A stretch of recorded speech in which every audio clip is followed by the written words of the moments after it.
We have a pretty busy agenda today, an exciting agenda, so I think we should get going. It's a little bit after, almost 10 after 10. So I'd like to welcome you all and thank you for coming today. I'm officially calling the California Building Standards Commission meeting to order. Pam, could you please call the roll? Secretary Badger. Present? Barthman. Present. Booth. Here. Carson.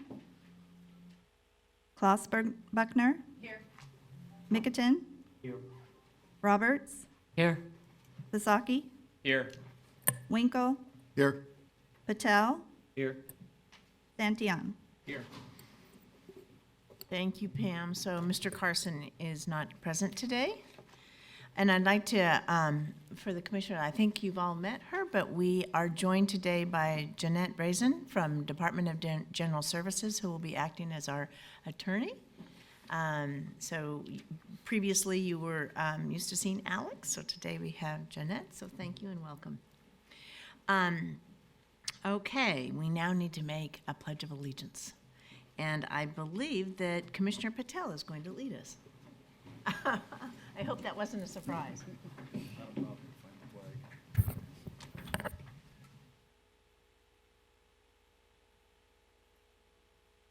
pledge allegiance to the flag of the United States of America and to the republic for which it stands, one nation under God, indivisible.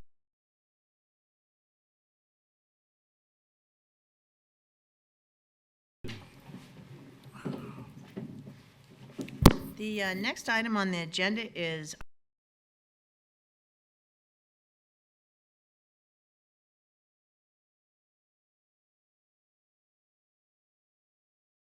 that we have, but Jim McGowan has given what I almost consider a lifetime of service to the state of California.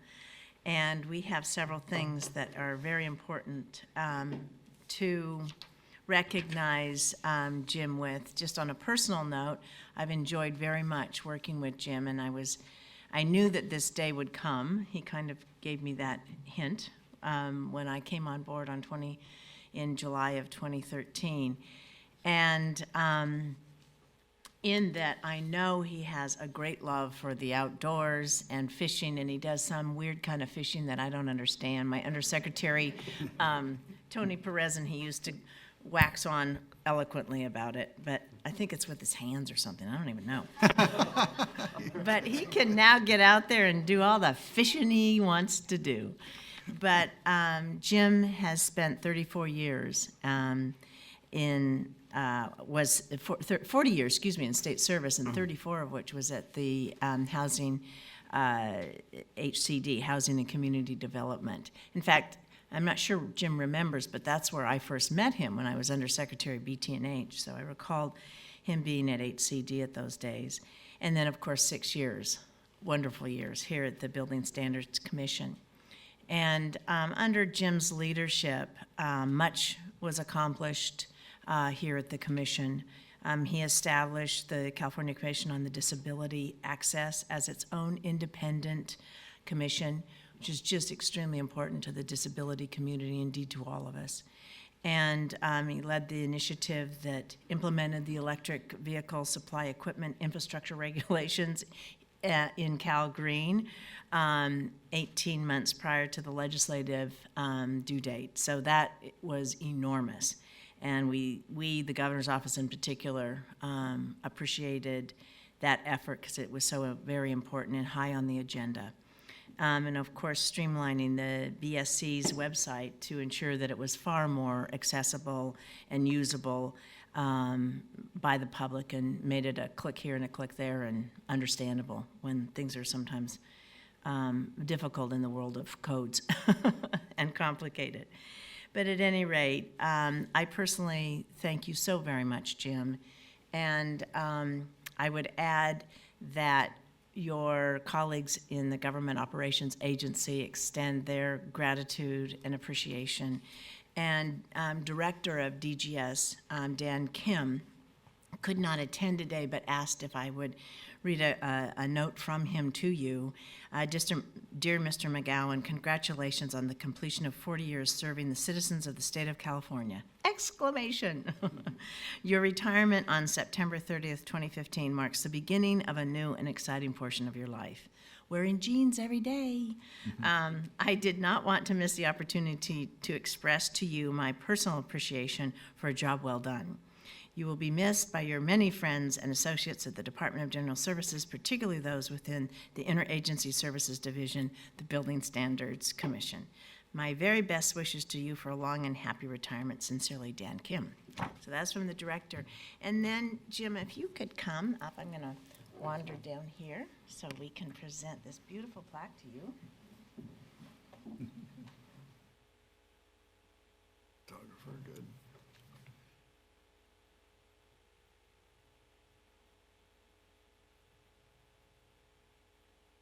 Look at that.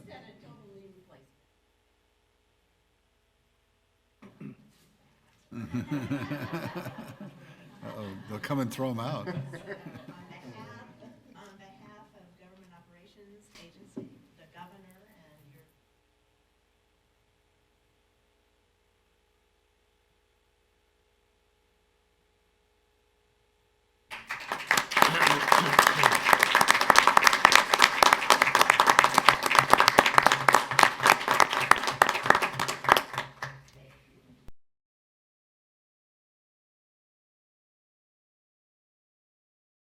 No, but it has been an absolute.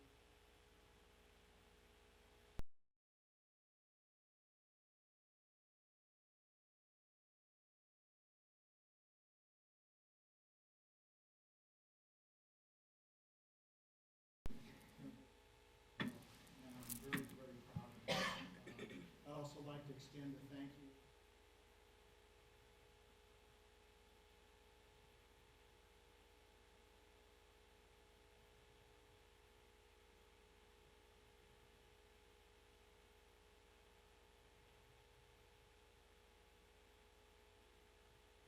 We built those bridges, and I hope we will.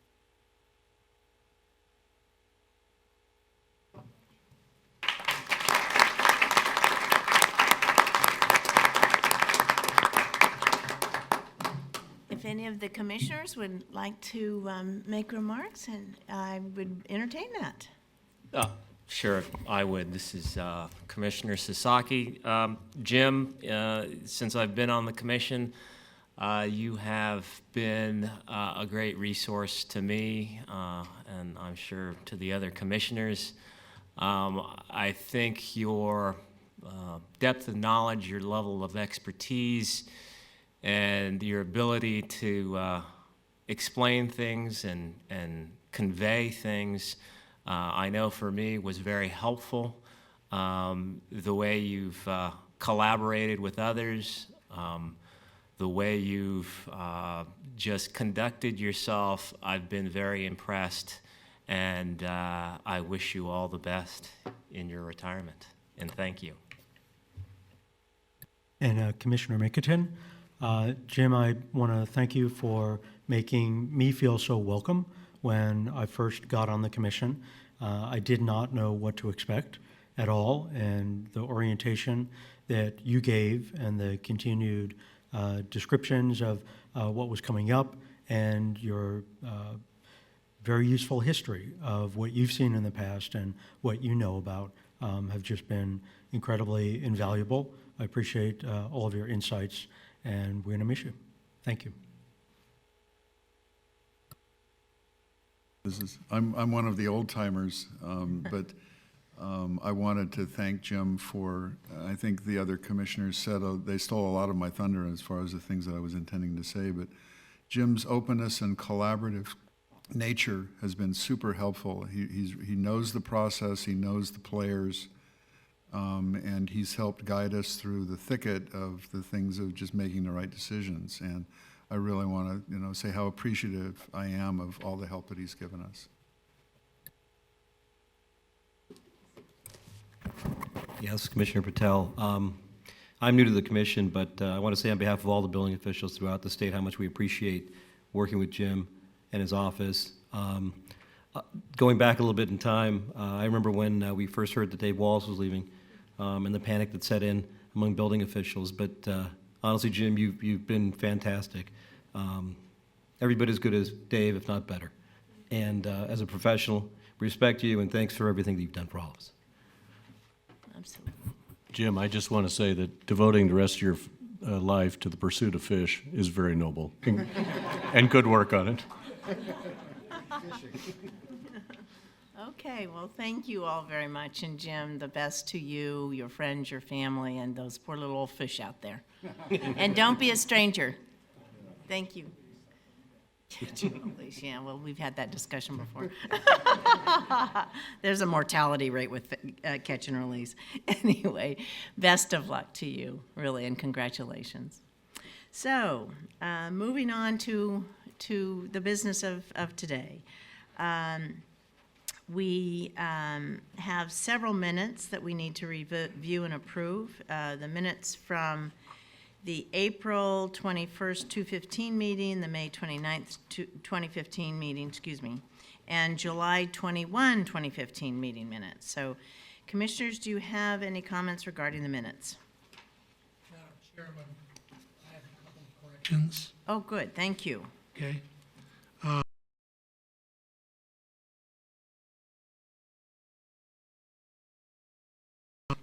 Mr. Winkle, where he was nominated for the vice chair.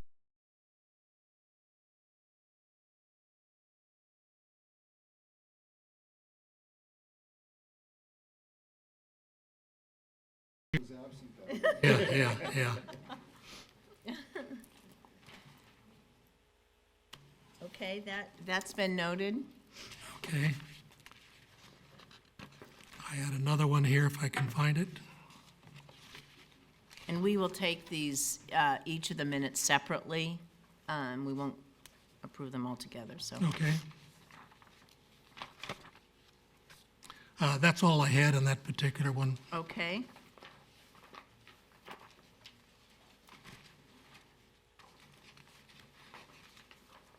Are there any other, I guess you had one more. I move they be approved. Okay, we'll go ahead and take that. So it's been moved. Do I have a second on the approval with the minor change that was just noted by Commissioner Barthman on the April 21st, 2015 meeting? Do I have a second? Second.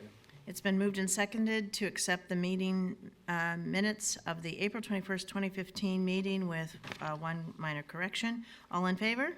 Aye. Thank you. Okay, Madam so- Chairman, I have a correction on the May 29th Okay. meeting. Yes, please. On would be page 3. It says motion for finding of emergency was made and seconded by Mr. Neerman. Well, that wouldn't be very good. That wouldn't be good, Thank you again for your If we don't have a name for attention to that, we detail. could just put it in that was moved and seconded, so. Yeah, I'll make that minor change, Okay. thank you. Okay, are there any other comments on the May 29th meeting minutes? You seeing none, I'll entertain a motion. I move they be approved. Second. It's been moved and seconded, I think, just for clarity, Mr. Winkle seconded. And with a minor change on page 3 of the meeting minutes for May 29th, 2015, I guess I get to do these, don't I? All right, all in favor? Aye. Thank you. Madam Chair? Yes, ma'am. I Sir. just wish the record reflect that I abstained from the vote on the April and the May since I was not a commissioner at the time. Okay. Thank you for that change. You don't have to take it. Okay. Are there any comments on the July 21st, 2015 meeting minutes? Any comments? Okay, seeing none, I'll entertain a motion. I move they be approved. Second? Did you catch who made the motion? Okay, I'm sorry. I think we said duo. I'll let you. Booth Yes. made the I move they be motion, approved. and Pedro seconded. Okay. It's been moved and seconded to approve as is the July 21st, 2015 meeting minutes. All in favor? Aye. Okay, it's been approved. And this is Commissioner Mickelton. I abstain. I was not at that meeting. Okay, and that's noted, please. Okay, at this time, I want to remind the public to please complete a request to address the commission. The forms look like this. And they're this buff color and available in the back table. And I'm sure a staff person can help you if you need any assistance in finding them and filling them out. Okay? Go. So the next item on the agenda is item 4, the readoption of the emergency building standards regarding the reduction of water use for outdoor landscape irrigation and the administrative requirements. One of the state agencies will be presenting proposals for both emergency building standards to address outdoor landscape irrigation in Part 11 and the administrative provisions in Part 1 in support of the water efficiency.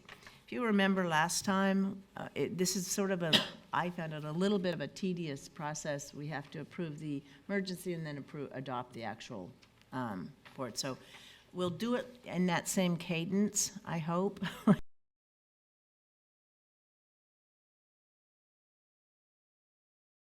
Board and present item 4A.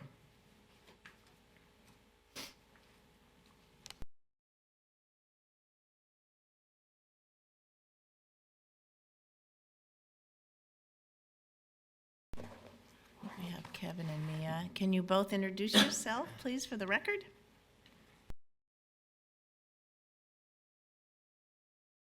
Kevin Day, Staff Services Manager for the Building Standards Commission. With me is Mia Marvelli, Associate Architect for BSC. Thank you for your time and consideration of this matter. Before you today are letters from the BSC, the Department of Housing and Community Development, also known as HCD, the Division of the State Architect, also known as DSA, and the Office of Statewide Health Planning and Development, also known as OSHPD, requesting the readoption of emergency regulations that were originally approved during the May 29th, 2015 and July 21st, 2015 Commission meetings. These approved emergency regulations were developed in response to Governor's Executive Order B-2915, which directs state agencies to implement immediate measures to conserve water. The approved emergency regulations enhance and align with the Model Water Efficient Landscape Ordinance, also known as MWELO, which was recently updated by the Department of Water Resources on July 15, 2015. Because of the delay in the MWELO update upon which these emergency regulations are based, BSC, HCD, DSA, and OSHPD will be unable to complete the certification of compliance within the 180-day period required by the Administrative Procedure Act. Therefore, BSC, as well as HCD, DSA, and OSHPD, will be requesting a 90-day readoption of the emergency regulations for the certification of compliance pursuant to Government Code Section 11346.1. BSC, HCD, DSA, and OSHPD have made substantial progress in the certifying rulemaking for these emergency regulations, which are currently out for public comment. BSC anticipates that the final submittals for each of these rulemakings will be proposed during the January 2016 Commission meeting. With this in mind, BSC respectfully requests that the Commission readopt the emergency regulations adopted as BSC EF 0115 under the binder tab labeled Item 4A for an additional 90 days to allow sufficient time for the certification of compliance. The remaining agencies will also request readoption of their respective approved emergencies in the order established on the meeting agenda. I appreciate your consideration of this item and am available to answer any questions. Thank you. Okay, Kevin and Mia, thank you for the overview of the proposal. This item, item 4A, is now open for the Commission's discussion. Madam Chair? Yes, of course. The light doesn't light up, so I have no idea whether I'm on. This is a general question. I think it's obvious, but I just want to establish for the record that they're making no substantive or any changes to the readoption of any of the agency things. We're basically just changing the timeline. That's correct. It's basically extending the current certifying rulemaking timeline an extra 90 days so that we can complete the certification of compliance for the rulemaking that's currently under 45-day comment period. Okay, thank you. Okay, good. Any, yes, Elvie? I have a question. If we were to make a motion, would it be a motion to approve a proposed 90-day adoption of the emergency regulations? What is the motion that we're We making? have a second 90-day, Michael? Yeah, yeah. Why don't you explain that? In the initial adoption of an emergency, you have 180 days to complete the certifying rulemaking. If the agency is making significant or progress towards completion of that, and you as commissioners deem that they've been successful so far, then you can offer up to 90-day extension, and then if they continue to have trouble making it for whatever the case is, you can then go for a second 90-day for a total of 1 year in order to make that requirement be certified. If it doesn't make it through that time frame, then the emergency ceases to exist at that point. That's a great question. Thank you, Ellie. So 2 90-day extension, 90-day extensions. Correct. It's a readoption to extend for an additional 90 days. Okay, right, at this time, in January. Do we need 2 motions on each of these? Yes. Continue the finding of emergency. Yeah, we do.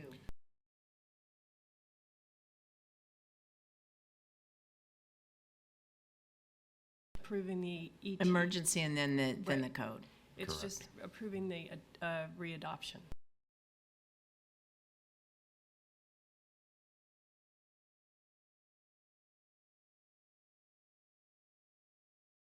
That'll be item under tab 5. Yeah, Yeah. sorry for the confusion. That's okay. Yeah. No, I'm sorry, because I'm the one that said that we would do it the same way, because I was thinking we had to do the 2 approval. Okay, great for the clarification. I appreciate it. So we have members from the public that want to speak on this. Do we have some cards here? Not on item 4. Okay.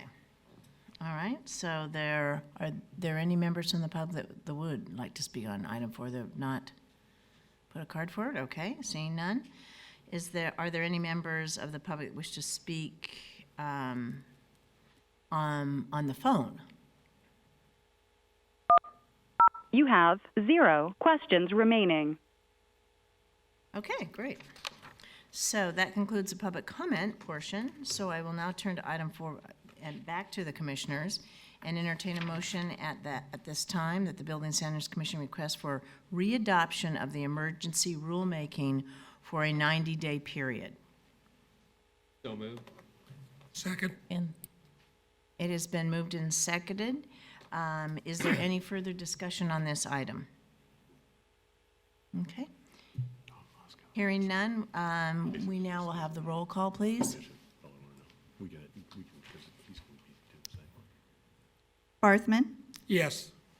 Booth, Yes. Carson, Carson's absent today. Klaus Buckner, yes. Mickerton, Yes. Roberts, Yes. Sasaki, Yes. Winkle, Yes. Patel, Yes. Santillan. Yes. Okay, thank you, Pam. The vote is unanimous for the readoption of the emergency rulemaking for a 90-day period. Okay, thank you. The next item on the agenda is item 4B. Will the representatives of the Department of Housing and Community Development please come forward Thank you, Madam for Chair. their presentation? And once settled, please introduce yourself and your title for the record. Test. I don't want to yell in this thing. I have a habit of doing that. Good morning, Madam Chair and Commissioners. Kyle Kraus, Program Manager with the State Housing Law Program with the Department of Housing and Community Development. With me is Stoyan Bumbalov, also technical staff for HCD. Since Kevin and Mia did all the hard work and explained the package and what the state agencies are going to be requesting, HCD would like to reiterate that request and request the Commission reapprove the emergency regulations that were originally approved on May 29th, 2015, and we would ask the Commission to approve a 90-day extension of these emergency regulations at this time. Okay, thank you very much for that. Do the commissioners have any questions or, yes? I just had a quick question, and it's applicable actually to all of them. Is the 90 days going to be sufficient, or do you see you not coming back again for another 90-day extension at the end of this 90 days? We believe that this 90-day extension will be adequate time to allow us to complete the certification process and present the final proposal to you all. Thank you. Are there any other questions of HCD on the readoption? Okay, seeing none, I will, I've got to have more public comment. Sorry, I was about to remove the public from their own ability to comment. Are there any members, these cards are not, are there any members of the public here that would like to comment? Okay, seeing none, are there any members of the public on the telephone? You have 0 questions remaining. Okay, Leon, thank you. So that will conclude the public comment portion, so I will turn item 4B back to the commissioners to entertain a motion at this time to consider the Department of Housing and Community.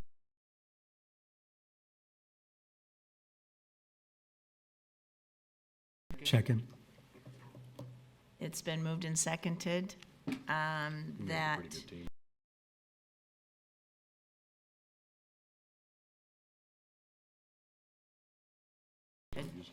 Pam, would you like to call the roll?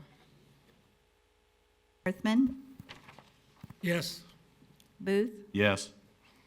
Claus Buckner, Yes. Mickelton, Yes. Roberts, Yes. Sasaki, Yes. Winkle, Yes. Patel, Yes. Santillan, Yes. That there's no change. Okay, it is a unanimous vote to adopt the Department of Housing and Community Development's request for a readoption of the emergency rulemaking for the 90-day period. One quick thing, if I could, when the commissioners make the motion and second, could you say your name? Yeah. It helps us with record keeping. All right, I Thank should you. have done the same. Thank you. I should have reminded you all of that earlier. Thank you all. The next item on the agenda are the items 4C and 4D. Will the representatives of the Division of the State Architect please come forward? I see that you have. On the And spot please here. introduce yourself and title. Hi, I'm Teresa Townsend, Madam Secretary and Commissioners, and I'm with the Division of the State Architect, and I'm here on behalf of DSA to request a extension as well for 90 days for the Part 11 that is related to the water regs. Okay, thank you very much, Teresa. Are there any questions or discussion from the commission at this time? And that's for item 4C and 4D. Okay, seeing none. We'll now turn to the public. Are there any members of the public here with us today who would like to comment on the Division of State Architects, two items, item 4C and 4D? Seeing none, could we turn to the phone, please? You have 0 questions remaining. Okay, thank you. We'll now take, let me see where we are. Okay, that, I think, concludes all the public comments. So I will turn items 4C and 4D back over to the commission and entertain a motion at this time to consider the Division of State Architects' request for readoption of these two emergency rulemaking makings for the 90-day period. Commissioner Roberts, move for approval. Commissioner Winkle, second. It has been moved and seconded to readopt these two emergency rulemakings for a 90-day period in the Division of State Architects. Pam, could you call the roll, please? Barthman, Yes. Booth, Yes. Claus Buckner, Yes. Mickelton, Yes. Roberts, Yes. Sasaki, Yes. Winkle, Yes. Patel, Yes. Santillan. Yes. Thank you, Pam. It's a unanimous vote to accept the Division of State Architects' request for readoption of these two emergency rulemakings for a 90-day period. Thank you very much. Teresa. Thank you. The next item is item 4E, and this is the Office of Statewide Health Planning and Development. Thank you, sir. When you get settled, please introduce yourself and your title. I'm never settled, and my name is Glenn Gall. I'm with the Office of Statewide Health Planning and Development. I'll start out by saying first, thank you for having your meetings here, since my office is just on the way, and I missed this on my calendar altogether. Wow, that was fast. Thanks, Ben. thanks to Building Standards staff too for coming to roust me loose. I'm here for the same as the rest of the agencies, to request an additional 90-day extension on our emergency standards regarding the Muelo. OSHPD's emergency adoption was a little bit different to begin with, in the fact that our jurisdiction ends a little bit before the landscape ordinance sort of items. Those are under the local jurisdiction with the construction of hospital facilities. That said, we do have notification and a pointer that those hospitals constructing new buildings or additions need to comply with a local ordinance, which is the Muelo at a minimum, for landscape ordinance.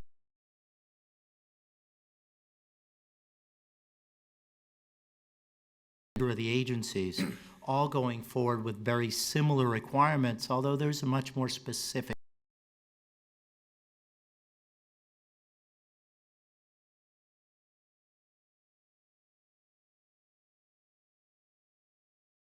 item. Great, thank you. Item 4 is now open for the commissioners' discussion and questions. Okay, seeing none, we'll now take comments from the public. Seeing none in the room, and we have no request cards, we'll now turn to the phone, please. You have 0 questions remaining. Okay, thank you. That concludes the public comment portion, so I'll turn item 4E back over to the commissioners and entertain a motion at this time to consider the Building Standards Commission's request for adoption of the emergency rulemaking 90-day period. Do I have- Commissioner Santillan, I make a motion to move the item. Okay. Do I have a Commissioner Booth seconds. It's been moved and seconded. Could we please call the roll? Barthman, Yes. Booth, Yes. Claus Buckner, Yes. Mickelton, Yes. Roberts, Yes. Sasaki, Yes. Winkle, Yes. Patel, Yes. Santillan. Yes. Okay, thank you. It's a unanimous vote to approve the Office of Statewide Health Planning Department's extension on the 90-day comment period. All right, we are now moving on to the next, thank you. Next item on the agenda, which is item number 5. And we do have a comment card for item 5 when you get to the Oh, you public. get to it. Okay, good. Excellent. Proposed emergency standards adoption approvals pertaining to the alignment of Title 24 plumbing fixture water use requirements with the recent California Energy Commission's amendments to the water appliance efficiency requirements in Title 20 California Code of Regulations. These proposals affect building standards located in the California Plumbing Code, Part 5, and the California Green Building Standards Code, Part 11. The Commission will take action on these items to first consider the finding of emergency and determine whether the finding is acceptable. The Commission must either approve or disapprove the state agency finding of the emergency. If approved, the Commission will then consider the proposed changes and take action to approve, disapprove, return for further study, or approve as amended the proposed code change based upon the specific criteria as stated in the Health and Safety Code 18930. If the finding of emergency is disapproved, the Commission will take no further action on the item. This is the cadence and process that I had referred to earlier. So, will the representatives from the Building Standards Commission please come forward and present this item?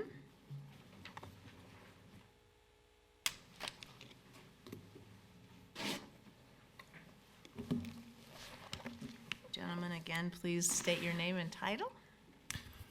Good morning, Madam Chair and Secretary and Commissioners. Once again, my name is Kevin Day, Staff Services Manager for the Building Standards Commission. With me is Enrique M. Rodriguez, Associate Construction Analyst for BSC. Thank you for your time and consideration of this matter. First, I'll present BSC's finding of emergency so that the Commission may take action.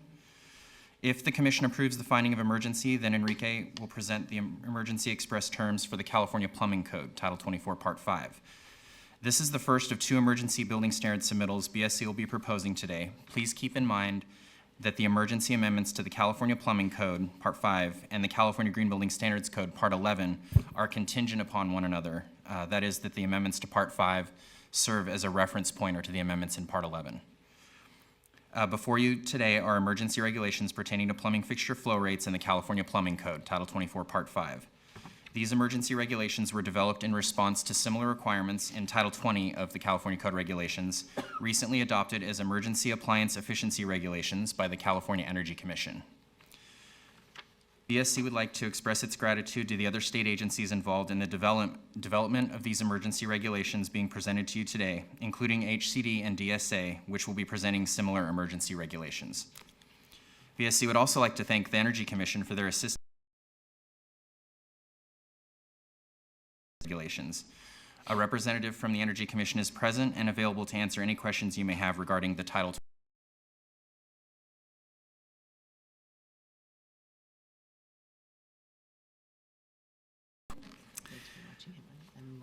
I wanted to provide a little background on this issue. Historically, the flow rates for plumbing fixtures in Title 24 have been more restrictive than the corresponding Title 20 appliance efficiency regulations, governing the sale of specified appliances, including plumbing fixtures. However, Governor's Executive Order B-2915 directed the Energy Commission to adopt emergency regulations in Title 20 relative to the sale and installation of specified plumbing fixtures effective January 1st, 2016.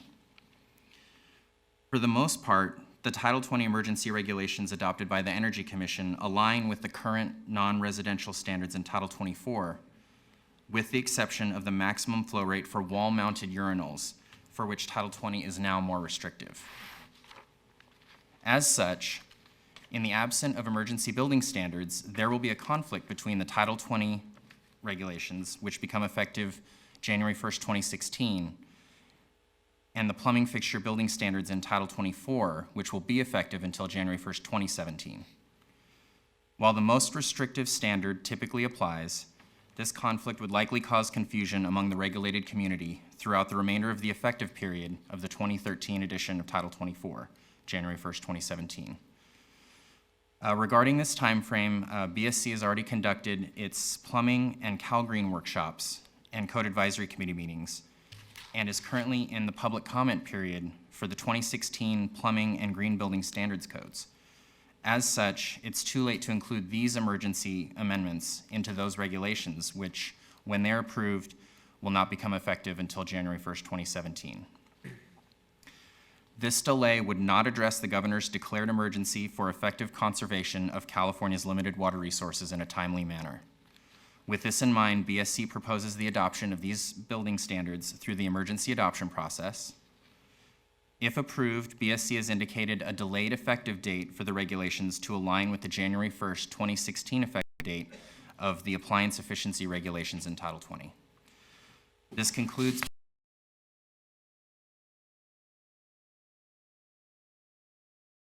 appliance efficiency regulations in Title 20.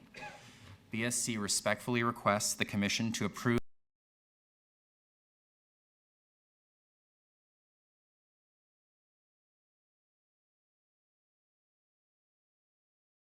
under the binder tab labeled Item 5AI. I appreciate your consideration of this item and available to answer any questions. Thank you. Thank you, Kevin and Enrique.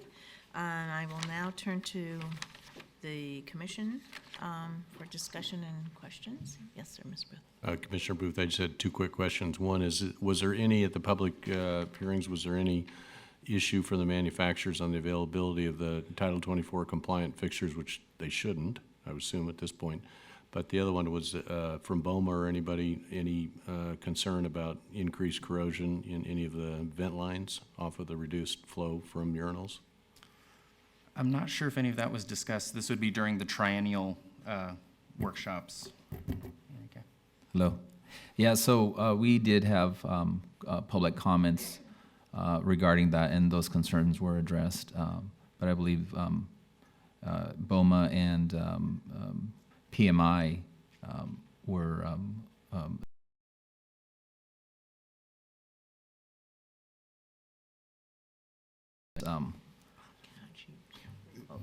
Mr. Raymer.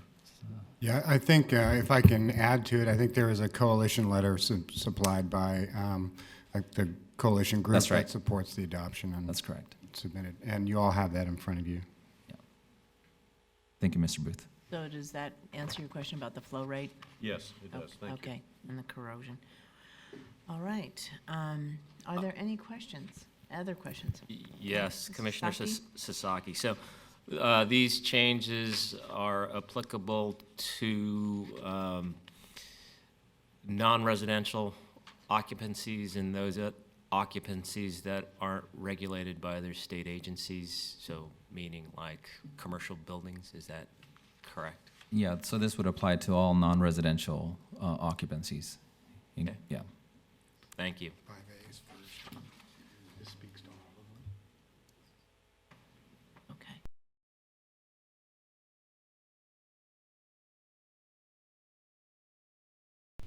So I have one card.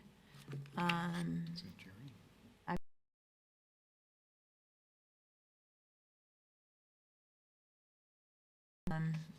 Plumbing manufacturers, please state your name and who you're representing, if you would, please. And specifically, I know you have comments on, I believe, 5A, 5B, and 5C. We're considering 5A at this time. Thank you, and good morning, Secretary and Commissioners. My name is Jerry Desmond, and I'm here on behalf of Plumbing Manufacturers International, or PMI. PMI is the International Trade Association of the manufacturers of the products that are subject to 5A. We represent companies that produce approximately 90% of the products that are subject to the regulations, and we are in support of the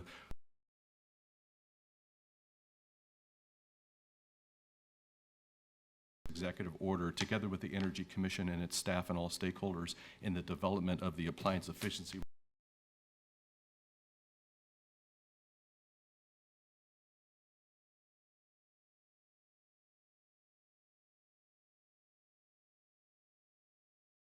Not produce market disruption and commerce disruption, and we're not. We have looked and will work through the implementation to make sure there are not public health and safety issues.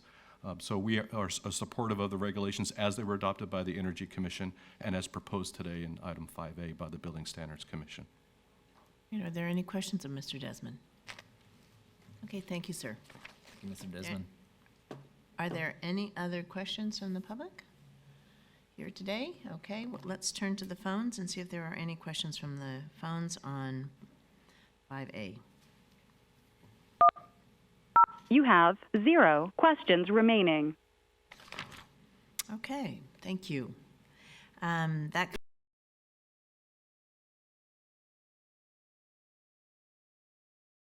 commissioners, and entertain a motion at this time to first consider the Building Standards Commission finding of emergency.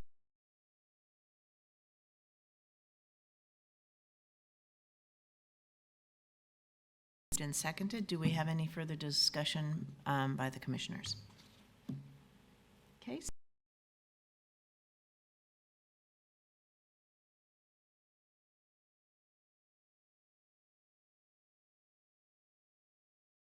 Roberts, Yes.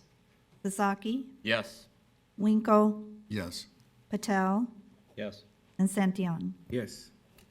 Okay, we have a unanimous vote to accept the Building Standard Commission's finding of emergency.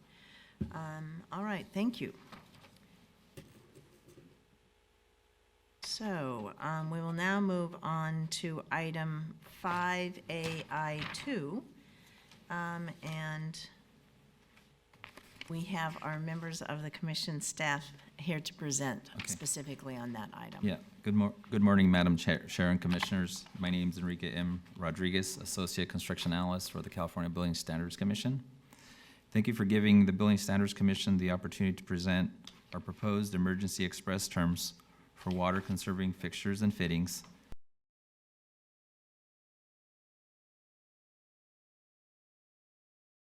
to amend the 2013 California Plumbing Code to align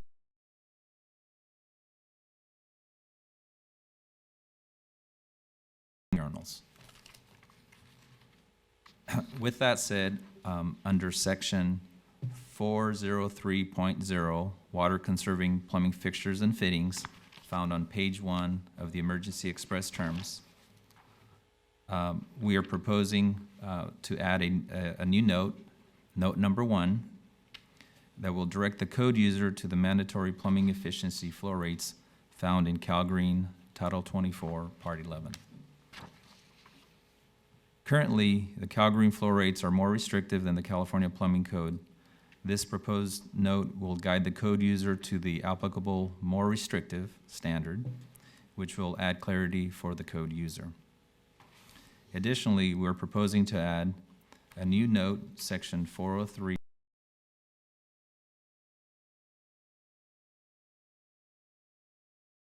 will clarify that wall-mounted urinals shall not exceed 0.125 gallons per floor.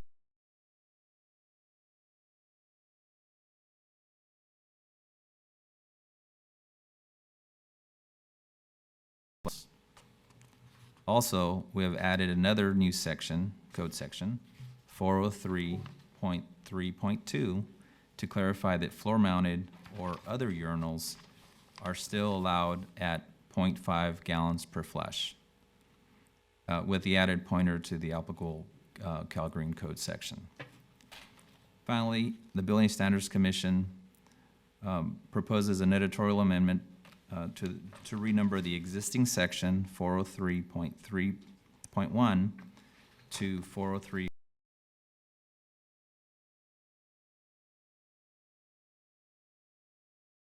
BSC respectfully requests the Commission to approve the emergency express terms for its emergency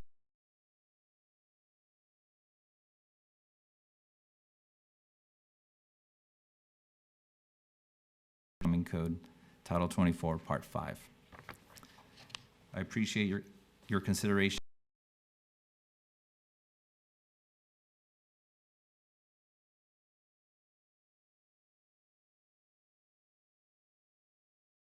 On, again, the item 5A I2, the proposed adoption of the proposed regulation. Yes, Mr. Vice Chair. I think I'm following, but I just want to make sure that things are not where I expected to find everything in the tabs, but I think I've got it. The basic thing is that there is a pointer in the 403 section, which then takes you to Cal Green, which then has the flow rates in it. Is it going to be clear to the code user that that becomes a mandatory part of Cal Green? Because there's some optional, Cal Green has some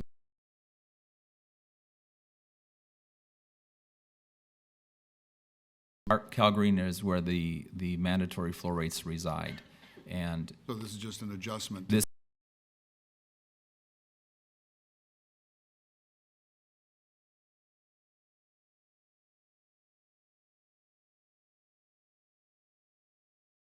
for the code user to then go look at the mandatory sections in Cal Green. Okay, thanks. Ellie? Is this motion we're making for IA2 or IA1? No, this is IA2. Yes, that's correct. This is It's- the adoption of the proposed regulation. Yeah, specifically IA, small II2. So you'll see the number on there. It's the express terms for 0215. I guess I'm confused because we're talking about section 403, which is in 5AI and not 5A. I'm saying 5.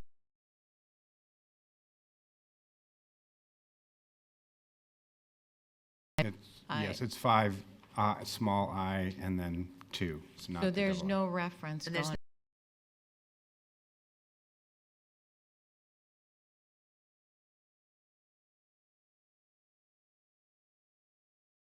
Technically, if you look, there, the Chapter 4 plumbing fixtures in 5A1, little I, has the 403 reference, and then there's the other reference to Cal Green, which is in 5A2I, which has the 5.303.3.2 reference.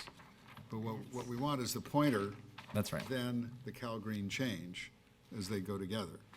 That is correct. The actual amendment to the flow rates occurs in Cal Green, and in the plumbing code, we're just adding a reference to that code amendment. But as in far Cal as the Green. adoption, we want to make sure that we wrap them up either. That's correct. As a They're- single they're- motion or with two, or two motions for one each. Okay. So currently, you spoke for 5A1 and 2. That's correct. Okay. As it pertains to the plumbing code amendments. Right, we're, we're doing two.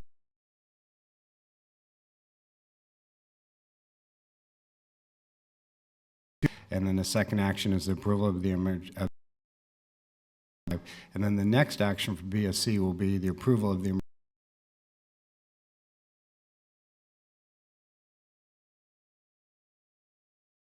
The 5A double I. That's right. All right, so that's the next. Okay, so So we are need you to- okay if we do it that way? Yeah, Steve? I just, yeah. It was, we mentioned earlier that the concept was that they both have to be approved, one's dependent on the other in the initial presentation. And so, but each one needs to have its own But the formal motion action. is independent. Yes. Yes. Okay. So, okay, I got Okay. it. I know, Thank you. it's confusing, I'm sorry. Okay. Are there any other questions from the commissioners on this? Are we clear?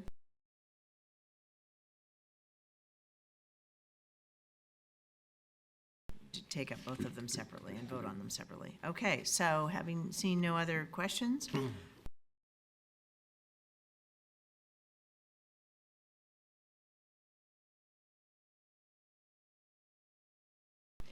this card for, That was. He's already spoken. Yes, and then this one is only.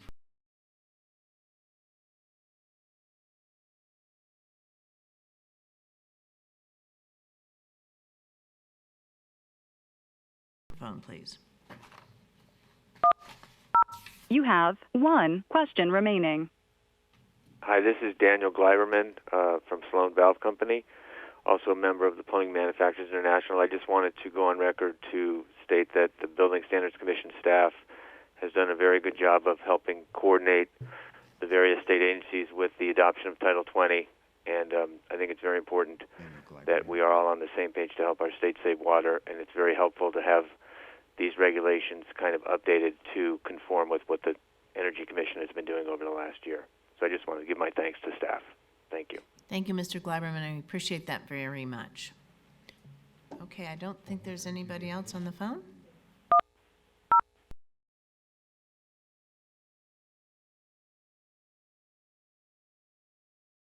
I guess that concludes, no, okay. That concludes the public comment.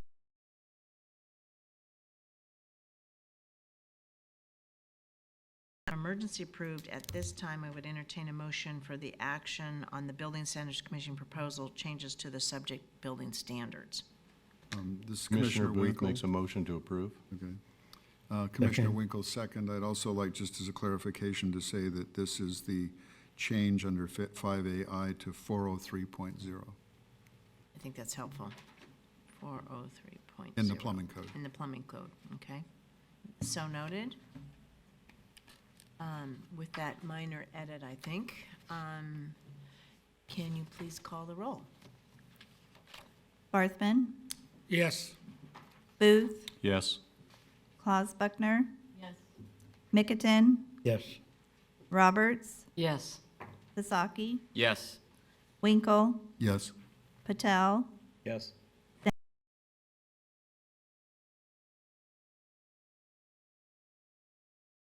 Of emergency, excuse me, for the finding of the Building Standards Commission's proposed changes to 5AI.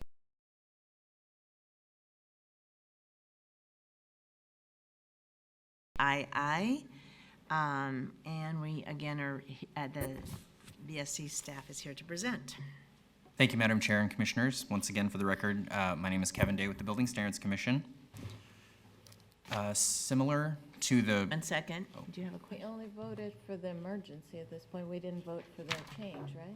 You did the emergency, finding of emergency, and then you approved the express terms. Oh, okay, sorry. Did that one before. Okay, sorry. Yeah. My apologies. No, it's kind of confusing. It is a process, yeah. I'm sorry, go ahead. Thank you. Similar to the previous agenda item, I'll first present BSC's finding of emergency so the commission may take action. If the commission approves the finding of emergency, then Enrique Rodriguez will present the emergency express terms for the California Green Building Standards Code, Title 24, Part 11. As with the previous agenda item, these emergency regulations were developed to align with the recently adopted emergency regulations adopted by the California Energy Commission. If approved, BSC has indicated a delayed effective date for the regulations to align with the January 1st, 2016 effective date of similar appliance efficiency regulations in Title 20. This concludes BSC's finding of emergency for the alignment of plumbing fixture flow rate standards in Part 11 of Title 24 with the similar appliance efficiency regulations in Title 20. BSC respectfully requests the Commission to approve the finding of emergency for its emergency regulations adopted as BSC EF 0315 into the 2013 California Green Building Standards Code, Title 24, Part 11, under the binder tab labeled Item 5AII. I appreciate your consideration of this item and am available to answer any questions. Thank you. Great, thanks, Kevin. I'll now turn to the commission for any questions, and we're clear on which one this is. The action of finding of emergency Right. For Part 11. for Part 11, yeah. Okay, I see, hearing no questions from the commission, we'll now turn to the public.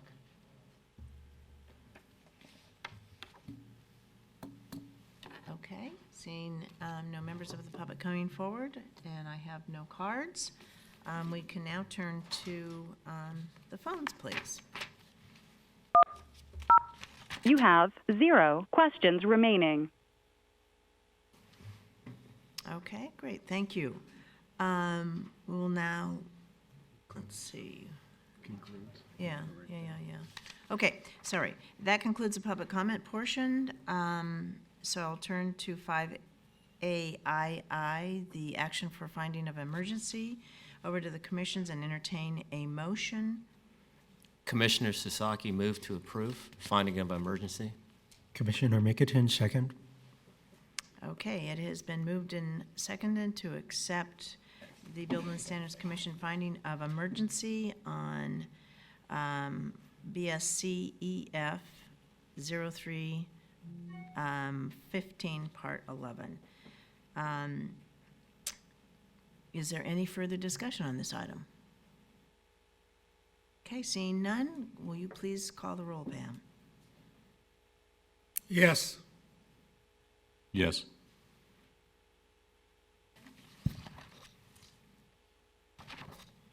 I'm sorry, Claus Buckner, Yes. Mikitin, Yes. Roberts, Yes. Sasaki, Yes. Winkle, Yes. Patel, Yes. and Santillan. Yes. I didn't hear Mr. Barthman. Did you vote, sir? Yes, I did. Okay, good, thank you. All right, thank you. That is a unanimous vote to accept the BSC EF 0315, Part 11, action of finding of an emergency. Okay, so we'll now move on to the next item, which is item 5AII2, the action for adoption of the proposed regulation. Madam Chair and Commissioners, for the record, my name is Enrique M. Rodriguez, Associate Construction Analyst for the California Building Standards Commission. Thank you for giving the Building Standards Commission the opportunity to present our proposed emergency express terms for indoor water use, specifically non-residential urinals. As Kevin has already mentioned, we're proposing to amend the 2013 California Green Building Standards Code, also known as Cal Green, to align with the Energy Commission's emergency regulations in Title 20 specific to non-residential urinals. With that said, we're proposing to repeal the existing language under Code Section 5.303.3.2 urinals and adding 2 new code sections to distinguish between wall-mounted versus floor-mounted or other urinals. Under new Section 5.303.3.2.1, wall-mounted urinals, found on page 1 of the proposed emergency express terms, we're proposing to add code language that specifies that wall-mounted urinals shall not exceed 0.125 gallons per flush to align with the Energy Commission's emergency regulations.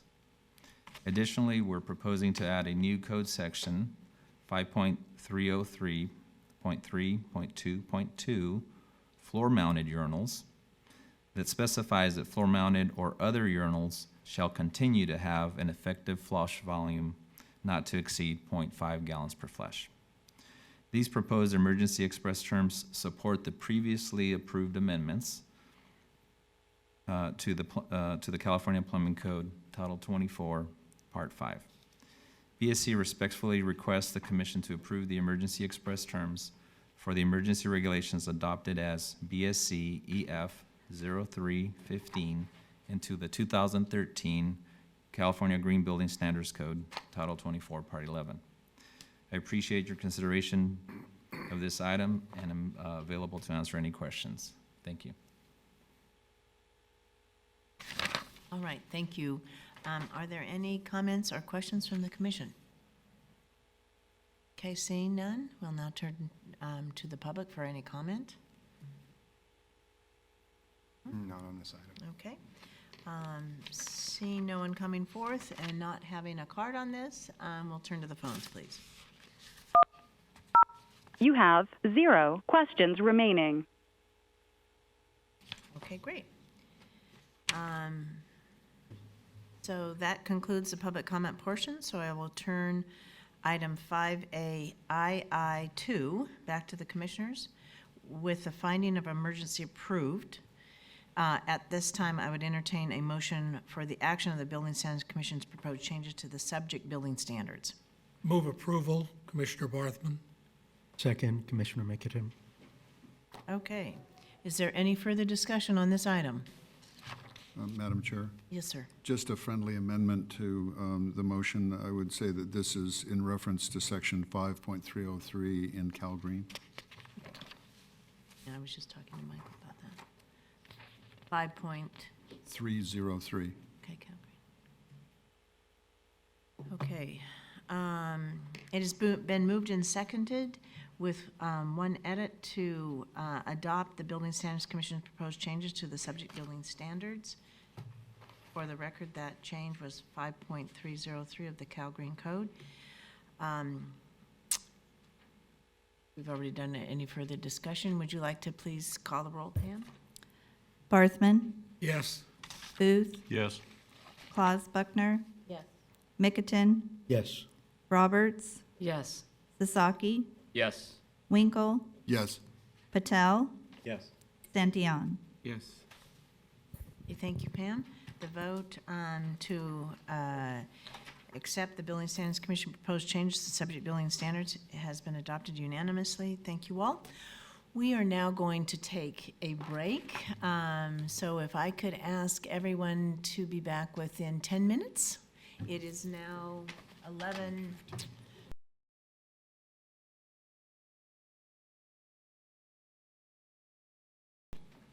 Thank you, Madam Chair and Commissioners. Thank you, Kevin. Thank you. Wow, that was good.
So let me make sure where that is. So yeah, I don't.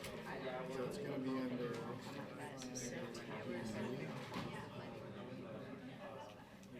Yeah, it's right here. It's right here. Next item is 5BII. But it'll be number 2.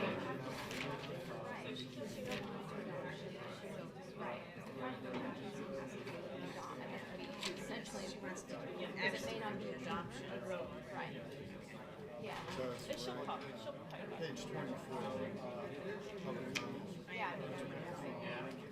So it says here, we'll now take comments from members of the public. Oh, that's on the phone, so you're right. Jumped ahead. It's all right. No, you're right. Bottom 23. Oh, which one was that? From members of the public. Okay. Thanks, man. Thank you, ma'am.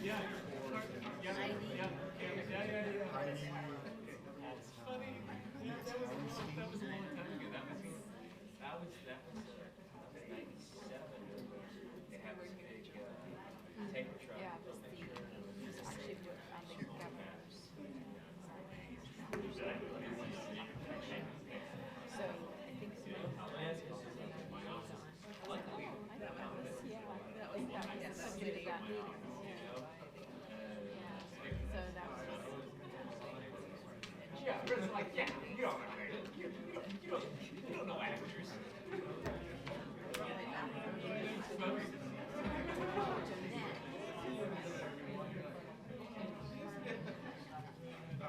How are you? How are you doing? I'm doing. How are you? Good to see you. Nice to meet you. Nice to meet you.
Ladies and gentlemen, could you please take your seats so we can reconvene?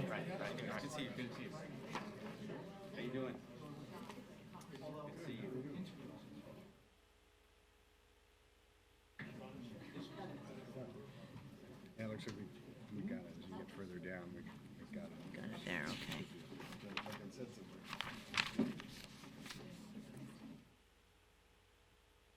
I think our pagination's off.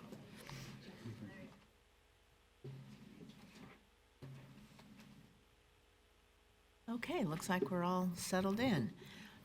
You're good to go? Okay. Well, the representatives from the Department of Housing and Community Development are here to present on item 5BI. So please state your name again and your title for the record.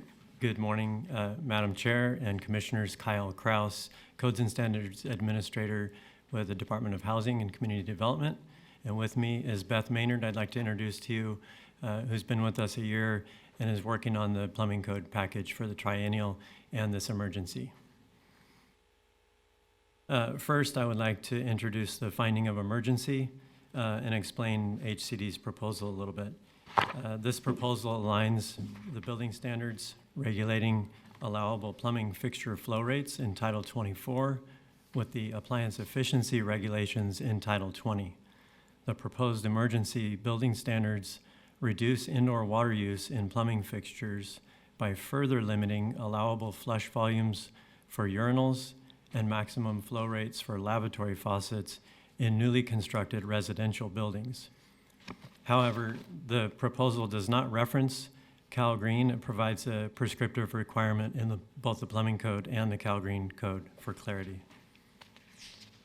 Just to restate some of the issues that necessitated the finding of emergency, this is based on the state of emergency proclamations by the governor in January and April of 2014, as well as the executive order B2915 in April of 2015. Adoption of these appliance efficiency regulations in the Title 20 by the Energy Commission also necessitated these emergency regulations. The CEC adoption and effective dates occur prior to the 2016 Building Standard Code becomes effective. Therefore, HCD requests the Commission approve the finding of emergency for the plumbing code.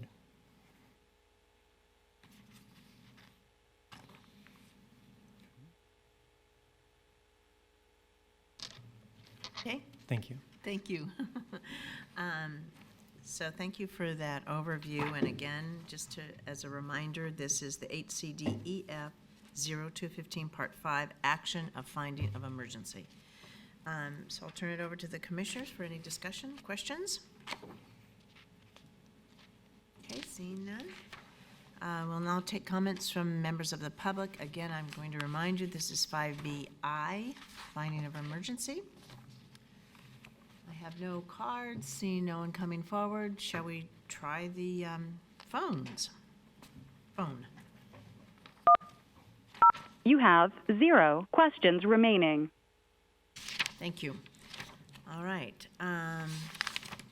That concludes the public comment portion, so I will turn item 5BI1 back over to the commissions and entertain a motion at this time to first consider the Department of Housing and Community Development finding of emergency. Commissioner Roberts moved to concur with the finding of emergency. Commissioner Sasaki, second. Okay, it has been moved and seconded to accept or adopt the Housing and Community Development's finding of emergency.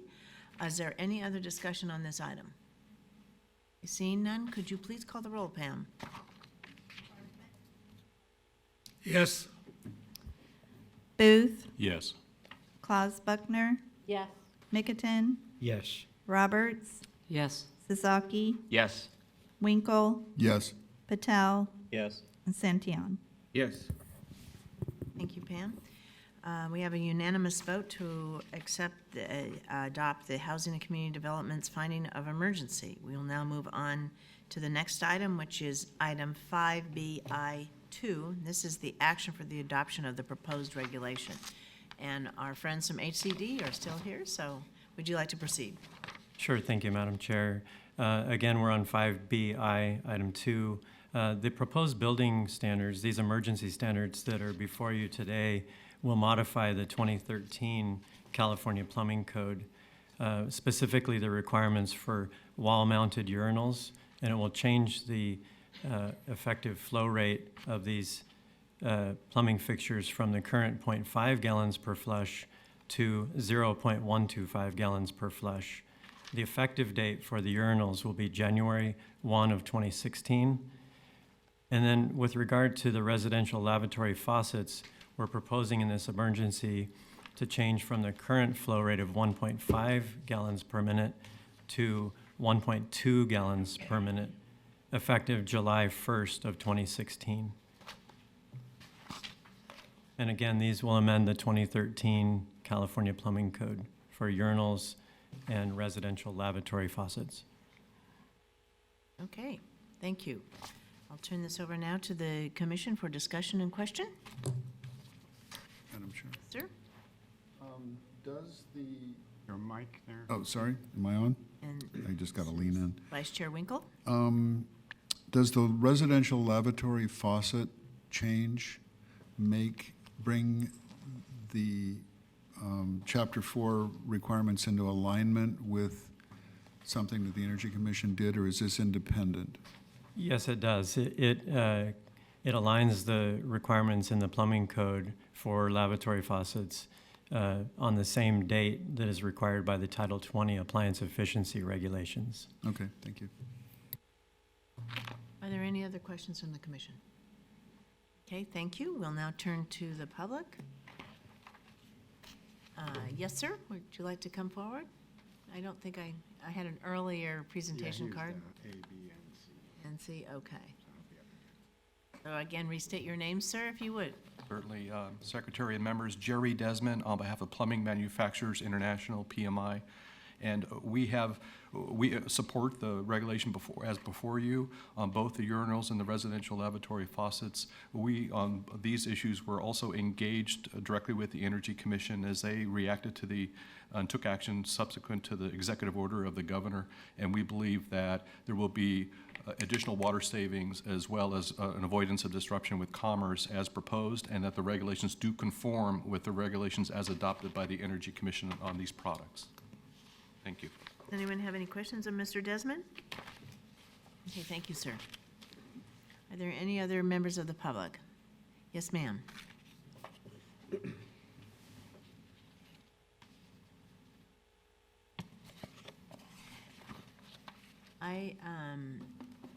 Please say your name. I had you coming for the next item. The comment I'd like to make is on the residential lavatory faucets. Okay, I think would be fine. Okay. Please state your name and who you're representing. Thank Great. you. Good morning. My name is Heidi Howenstein. I work for Energy Solutions on behalf of the statewide Utility Codes and Standards team. And before I make my comments specifically on the residential lavatory faucets, I just wanted to state that the utilities are very pleased that all the state agencies have come together and made such great progress in the last 6 months since the Jerry Brown's executive order was issued on April 1st. And there's been a lot of great activity both on outdoor water efficiency and indoor water efficiency. So we're very pleased to see all the progress. 19% of the energy that's used in California is associated with meeting California's potable water needs. So reducing water consumption also has the effect of saving energy. So the energy utilities are very interested in saving water as well as saving energy. So the comment that I have today has to do specifically with the proposal for residential lavatory faucets. The express terms read, on or after July 1st, 2016, the maximum flow rate of the residential lavatory faucet shall not exceed 1.2 gallons per minute at 60 psi.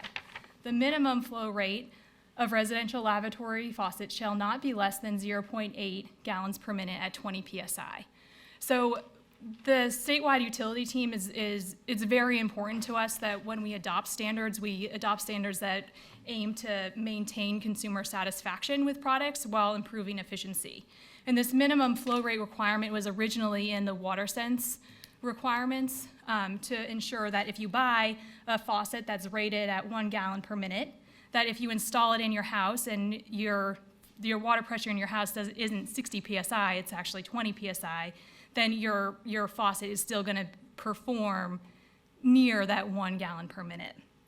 And so this is where that minimum flow rate requirement came, so that if you buy the faucet that's rated at 60 psi, it's still going to perform pretty well at 20 psi.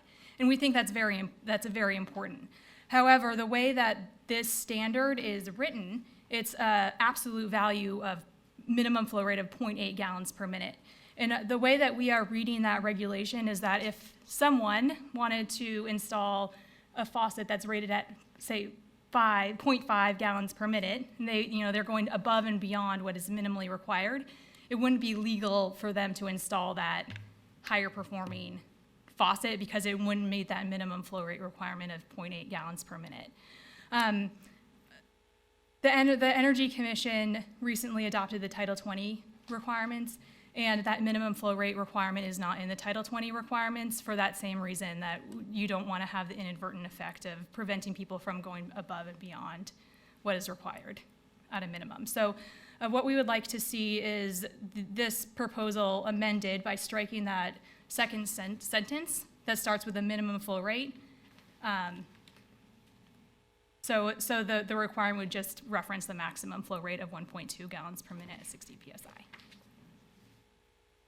Okay, thank you. Do the commissioners have any questions? Yes, Commissioner Winkle. Is the language that you're proposing to strike currently, I understand it's not in Title 20, is it currently in the Title 24 language that's proposed? It's not stricken or underlined in the text that I'm looking at, which to me indicates that it's currently in the document. I can answer that, Commissioner Winkle, from HCD's perspective. This language is existing code language that originated in the 2010 Cal Green Code and also appears in the California Plumbing Code currently. Okay, so I guess the question is, even if we chose to amend it, would that fall outside the definition of what an emergency is, since we're responding to something which is not that line? HCD did not consider the language in this sentence, so we would need to work on that through certification process to work with our stakeholders to see if this was acceptable across our broad group of stakeholders that we work with for statewide application. Okay, are there any other questions? Yes, sir. I have a question. I assume the minimum flow rates is, and maybe this would be more Mr. Desmond, is accomplished via a flow restrictor in the faucet as opposed to a valve that only opens so far. And my only concern would be if somebody has a fixture that is perhaps less, you get less water out of it, the impetus to remove the flow restrictor and therefore increase the maximum flow rate would be there. I think most people would have an aversion to a very low flowing faucet. So I would just be concerned about if we took out the minimum, there's a potential to increase the maximum by somebody modifying their own faucet due to their dissatisfaction with the too low of a flow rate. So I can try to address that. So the idea is that I understand that most people might want a faucet that has a higher flow rate, but for those people that really want to go above and beyond, they have the choice of buying a faucet that is rated at 0.5 gallons per minute because that's their preference. Most of those faucets are advertised for commercial applications, but there's nothing stopping them, someone from installing a 0.5 gallon per minute in their house if they wanted to use less water. So it's. Okay. Mr. Sasaki? Yeah, are there any detrimental effects by having a low flow rate and striking that sentence and having a low flow rate? I mean, less than 0.8 gallons per minute? Meaning, I'm not sure, health effects or something like that if it's really low, or some effect on, reliability of the system, or. HCD has been presented with papers identifying certain health hazards with lower flow rates, such as the development of biofilm experts in the field have presented us with documentation supporting that. And again, we would have to work through issues like that if we were to consider further changes at this point. We're here to request approval of the emergency. The certification process would cause us to engage with our stakeholders to more adequately address and consider modifications to existing language. Understood. Thank you. All right, any other questions? Okay, seeing it. I guess I have a quick question. I apologize. I'm fairly new, and you're a new face. I forgot your name. But were you bringing this up months ago when the process had started, or is this something you guys have caught on, late in the game at this point? What happened? Because I'm not sure if we're even in order to make any such change at this point to the second sentence of this code change. I think, if I may, please. Oh, yeah. I think that, as Kyle stated, this would be appropriate not in the emergency process, but in the certification, so that they can hold a hearing and have comments on it. So it's not that we're out of order. We welcome your comment, but it's not apropos to. That's my understanding from what Kyle just described. Okay. Okay, but can we have her answer the question if she's been involved with the process? Certainly, she can answer. So again, I'm here on behalf of the statewide utility codes and standards team, which is all of the big energy utilities in the state. And we have been working with the Could you energy. speak up a little louder, Oh, sorry. please? Speak up louder, and also I want to remind everybody to speak slowly so we can be properly recorded. Thank you. So I'm speaking on behalf of the statewide utility codes and standards team, and we have been working with the Energy Commission on the Title 20 standards. I think we started working with them in 2012, and we've been working with HCD since the beginning of this rulemaking, or the regular Cal Green rulemaking process, to make sure that what we were proposing for Title 20 was consistent with Cal Green. So we have been working with the Energy Commission, HCD, and the Building Standards Commission and others for a while now. Ms. Howenstein, am I pronouncing your last name correctly? Close enough. Okay, thank you. Thank you. All right. I think, Mr. Reamer, I saw your hand up in the audience. And you need to introduce yourself and who you're representing, if you would, please. Thank you, Madam Chair and Commissioners. I'm Bob Raymer with the Building Industry Association, and today I hadn't planned to speak, but given the comments that were just made, I would like to suggest, at least from an administrative perspective, that we're in strong support of HCD's proposal. Indeed, this is an emergency proposal. As has already been indicated on 2 occasions, there will be a follow-up certification rulemaking.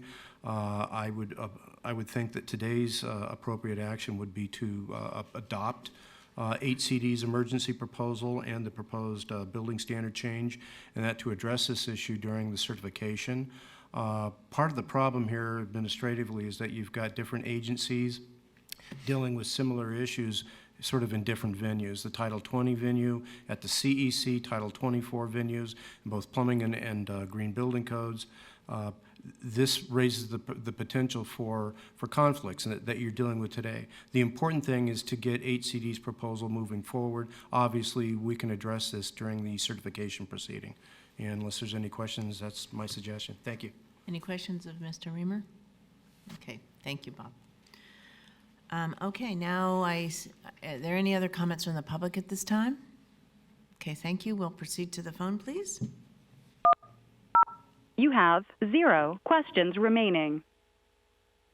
Okay, thank you. That concludes the public comment portion, so I will turn item 5BI2 back to the commissioners. With the finding of emergency approved, at this time I would entertain a motion for action on the Department of Housing and Community Development's proposed changes to the subject building standards. Move to approve. Commissioner Sasaki. Commissioner Winkle, second. It has been moved and seconded to adopt the Department of Housing and Community Development's proposed changes to the subject building standards. Could you please call the roll, Pam? Barthman, Yes. Booth, Yes. Claus Buckner, Yes. Micketen, Yes. Roberts, Yes. Sasaki, Yes. Winkle, Yes. Patel, Yes. Santillan. Yes.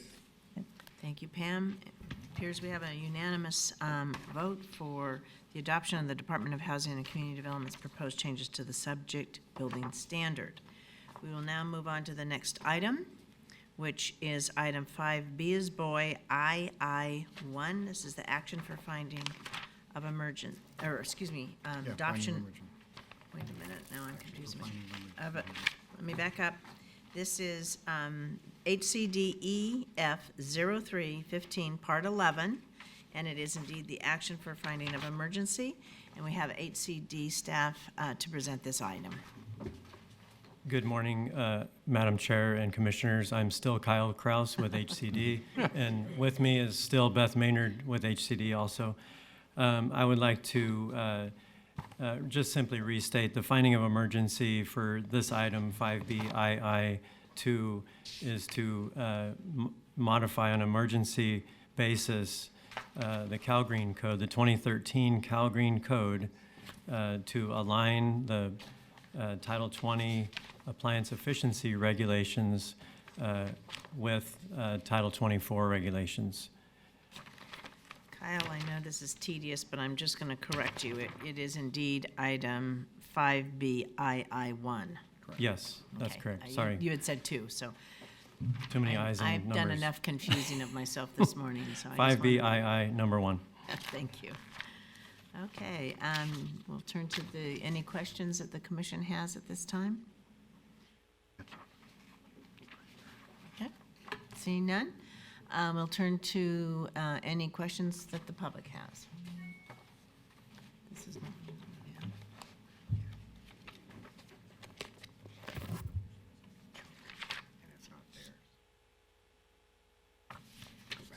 Mhm.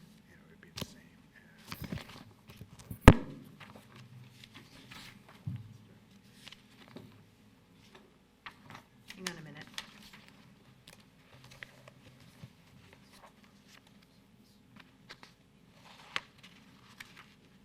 That was a miss. Okay. We have a little confusion on the agenda, sorry. So we are on indeed 5BII1.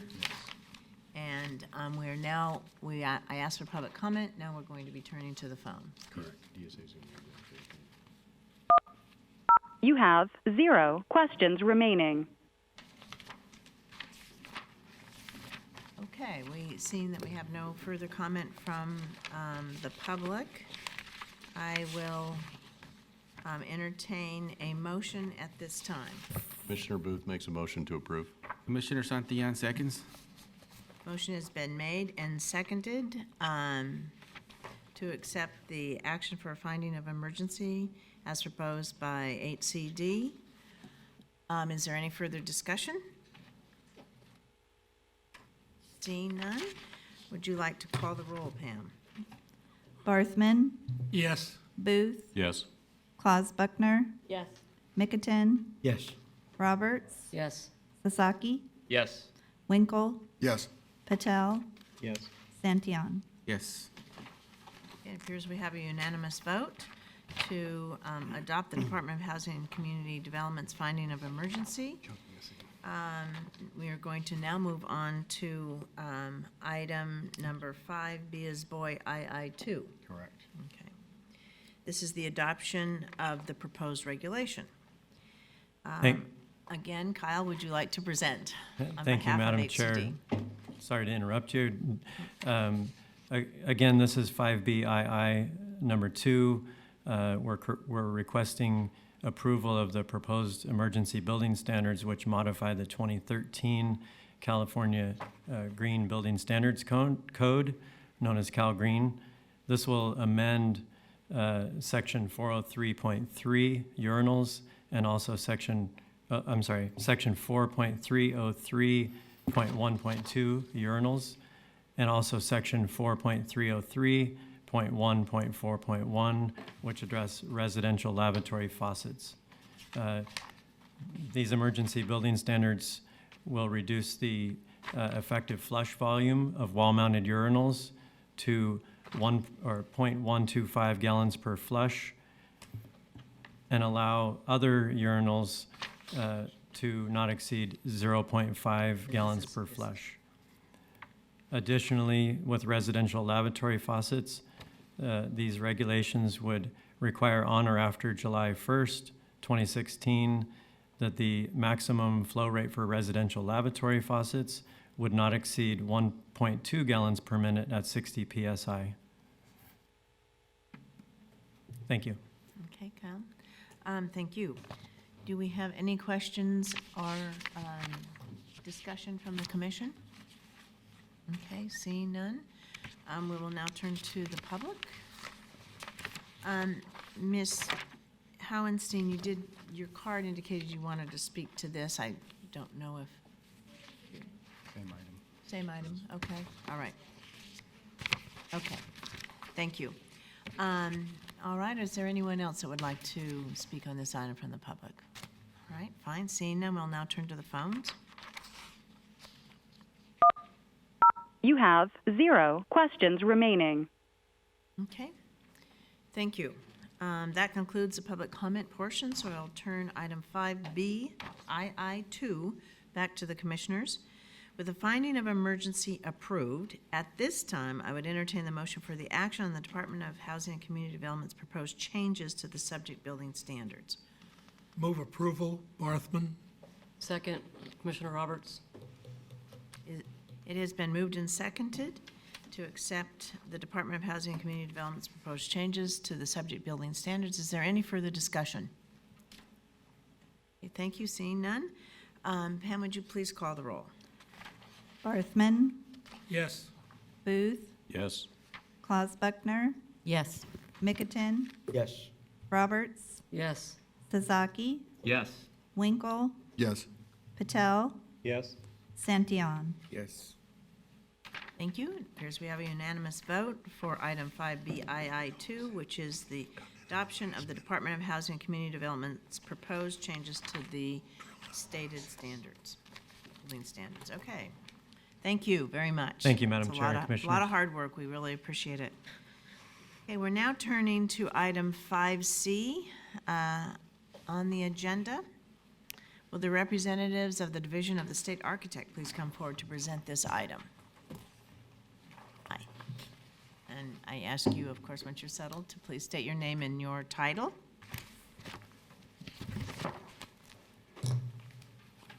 Good morning, although it's almost noon, so. My name is Jim Hackett. I'm with the Division of the State Architect. I'm the Principal Structural Engineer for the Codes and Standards Group. Can you hear okay? Is it, I think, Tip the mic up just a little a bit. little bit more, yeah. Thank you. Speak slowly too, gentlemen, thank you. Okay. And, well, as you've heard already described by the Building Standards Commission and HCD, in response to the state of emergency by proclamation by the Governor Brown in January and April of 2014, and in particular his executive order B 2915, the California Energy Commission recently adopted the appliance efficiency regulations within Title 20 that prohibit the sale of non-compliant plumbing fixtures effective January 1 of 2016. Specifically, Title 20 regulations prohibit the sale of the wall-mounted urinals with a maximum flow rate of greater than 0.125 gallons per flush in non-residential construction. Okay. So the Division of the State Architect, in concert with the Building Standards Commission, has determined that pursuant to the recently adopted Title 20 regulations, the wall-mounted urinals with a maximum flow rate of greater than 1.25 gallons per flush may not be installed on or after January 1 of 2016. Therefore, to prevent a conflict between Title 20 and Title 24 of the California Plumbing Code, DSA is proposing these emergency building standard regulations that will align with the installation requirements for wall-mounted urinals in non-residential construction. Therefore, DSA requests the Commission's finding of emergency for the California Plumbing Code. Okay, thank you, sir. Are there any questions of the Commissioner about this item? Okay, fine. Seeing none, are there any questions from the public at this time? We have to take this vote. Mr. Desmond, I think I have a card here that said you wanted to speak on this item 5C as well.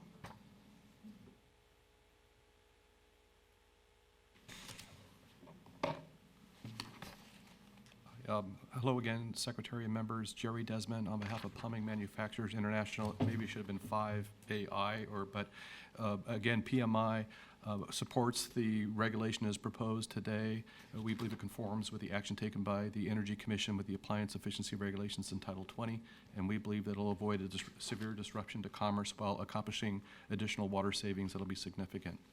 Thank you. Thank you, Mr. Desmond. Are there any questions of Mr. Desmond? Okay. Thank you, sir. Any other members of the public wish to speak at this time? Okay, thank you. We'll turn to the phones. You have 0 questions remaining. Thank you, Leanne. Okay, that concludes the public comment portion, so I'll turn item 5CI1 back over to the commissioners and entertain a motion at this time to first consider the Division of State Architects' finding of emergency. Commissioner Booth recommends adoption. Second, Commissioner McKittrick. Okay, it has been moved and seconded. Do we have any further discussion from the commissioner? Okay, seeing none. Pam, will you please call the roll for adoption of Division of State Architects' finding of emergency? Barthman, Yes. Booth, Yes. Claus Buckner, Yes. Mickelton, Yes. Roberts, Yes. Sasaki, Yes. Winkle, Yes. Patel, Yes. Santillan. Yes.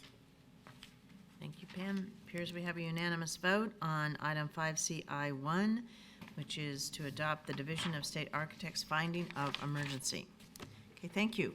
The next item on the agenda is item 5CI2, which is action for the adoption of the proposed regulations. Gentlemen. Good morning, Madam Secretary and Commissioners. Thank you. I'd like to introduce James Gibbons. He's one of our construction specialists in our office who is helping to oversee these particular And regulations. this is from the Division of State Architect. This is correct, from the Division of the Thank you. State Architect. So the division proposes to amend the 2013 California Plumbing Code via this emergency rulemaking, and it is to align with the appliance efficiency regulations in Title 20 of the California Code of Regulations as adopted on April 8th of 2015. These amendments will be applicable to the DSA structural safety provisions, which is for the public elementary and secondary schools, community colleges, and state-owned or state-leased essential services buildings. They will also be applicable to the DSA structural safety community college provisions, which the community colleges have the option to opt to use. So with that, I'd like to pass over the description of the provisions to James Gibbons. Good morning, Madam Chair, fellow committee members, and also BSC representatives. Again, my name is Jim Gibbons. I'm a construction supervisor with the Division of the State Architect. And as Jim pointed out, DSC is proposing amendments to the 2013 California Plumbing Code as emergency regulations in alignment with previously noted emergency proclamations by the governor, and also to align with Title 20 California Energy Commission regulations. Specifically, DSA is proposing to add a note similar to BSC, which states, Note 1, DSA SS and DSA SSCC, flow rates for specific or specified plumbing fixtures for mandatory non-residential construction are contained in Chapter 5, Division 5.3 of the California Green Building Standards Code, Part 11, Title 24, California Code of Regulations, Cal Green. Scoping provisions applicable to non-residential additions and alterations are contained in Section 301.3 of Cal Green. Again, this was agreed to be added for the reference and usability of the reader to direct code users to Cal Green for these regulations. DSA is also proposing to amend Section 403.3.1, which is specific to wall-mounted urinals, which states the effective flush volume of wall-mounted urinals shall not exceed 0.125 gallons per flush, in compliance with Chapter 5, Division 5.3 of the California Green Building Standards Code, CalGreen.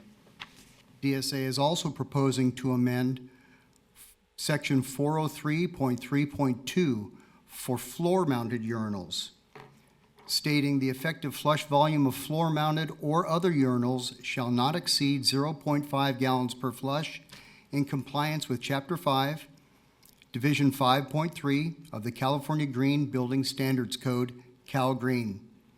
DSA is also proposing to make an editorial change, changing what is currently, or striking Section 403.3.1 and changing that to Section 403.3.3, now being non-water urinals. Thank you, Mr. Gibbons. Are there any questions from the commission of Mr. Gibbons? Okay, seeing none. I don't have a card, but are there any members of the public that would like to make a comment at this time? Okay, seeing none, we'll turn to the phones, please, Leanne. You have 0 questions remaining. Okay, thank you. That concludes the public comment portion, so I'll turn item 5CI2 back to the commissioners. With the finding of emergency approved, at this time I would entertain a motion for the action on the Division of State Architects' proposed changes to the subject building standards. Move to approve, Commissioner Sasaki. Second, Commissioner Mickelton. It has been moved and seconded to adopt or entertain the adoption of the Division of State Architects' proposed changes to the subject building standards. Are there any other questions or discussion? Okay, seeing none, Pam, would you like to please call the roll? Barthman, Yes. Booth, Yes. Claus Buckner, Yes. Mickelton, Yes. Roberts, Yes.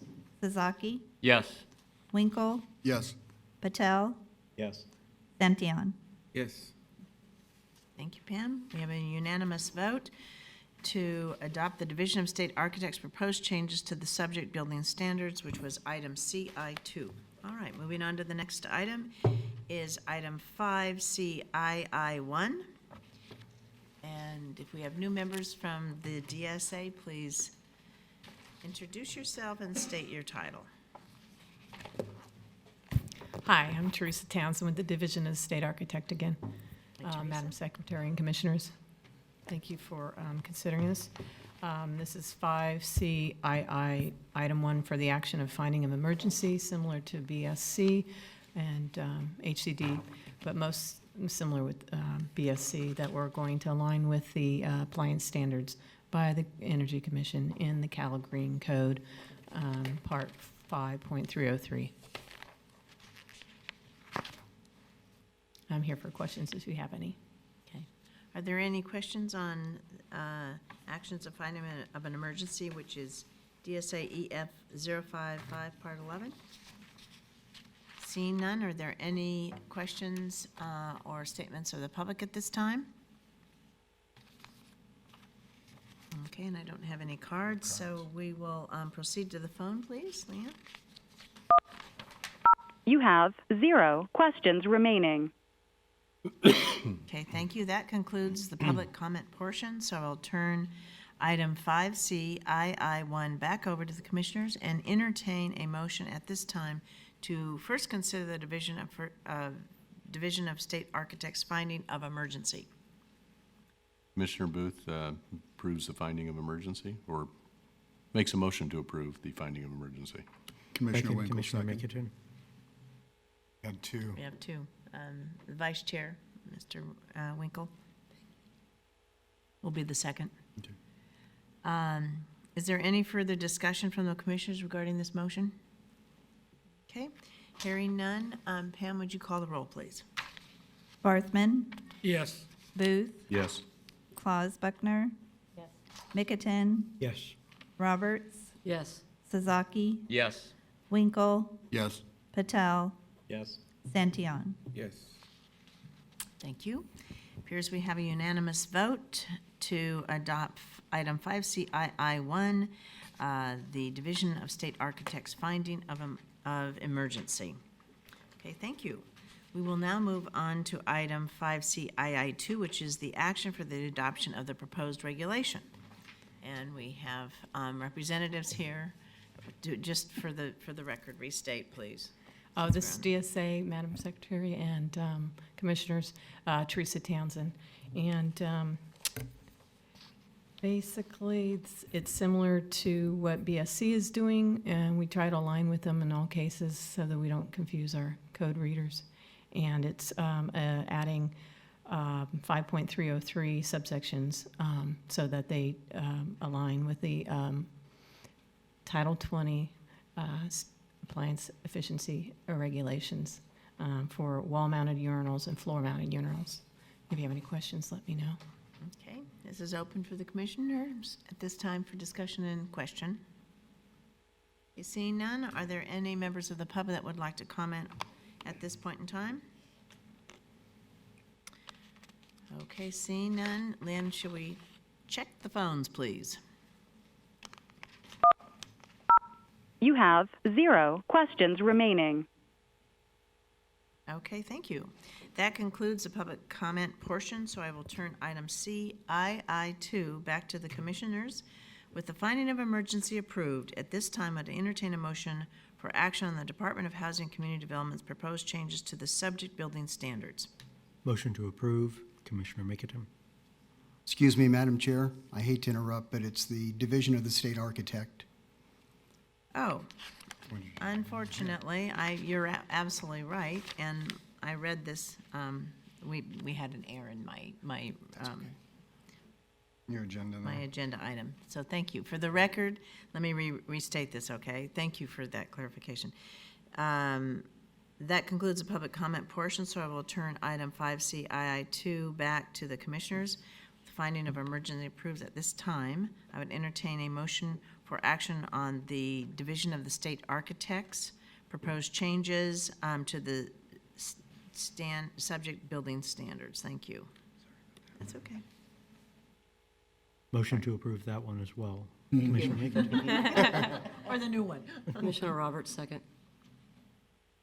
It's been moved and seconded to adopt the the Division of State Architects proposed changes. Is there any other discussion on this item by the commissioners? Okay, seeing none, Pam, would you please call the roll? Again, I'm sorry, this is 5CII2, Division of State Architects. Barthman, Yes. Booth, Yes. Claus Buckner, Yes. Mickerton, Yes. Roberts, Yes. Sasaki, Yes. Winkle, Yes. Patel, Yes. Santillan. Yes. Okay. Okay, thank you, Pam. We have a unanimous vote to adopt the Division of State Architects proposed changes to the subject building standards. We have done another hour, I believe, and so before we move on to agenda item number 6, I'm going to give us a little health break. So let's do 10 minutes, and I'm going to go by my watch, so let's say we'll be back here at 25 after the hour. Thank you for your support. Thank you, Commissioners. Thank you. Madam Thank you very Secretary. much. Sorry for and thank you for catching my error.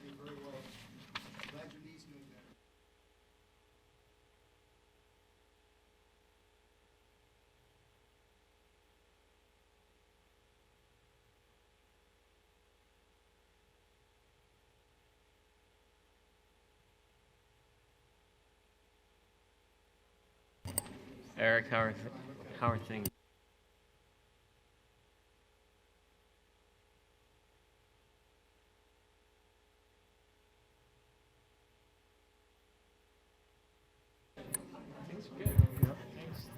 Things are good.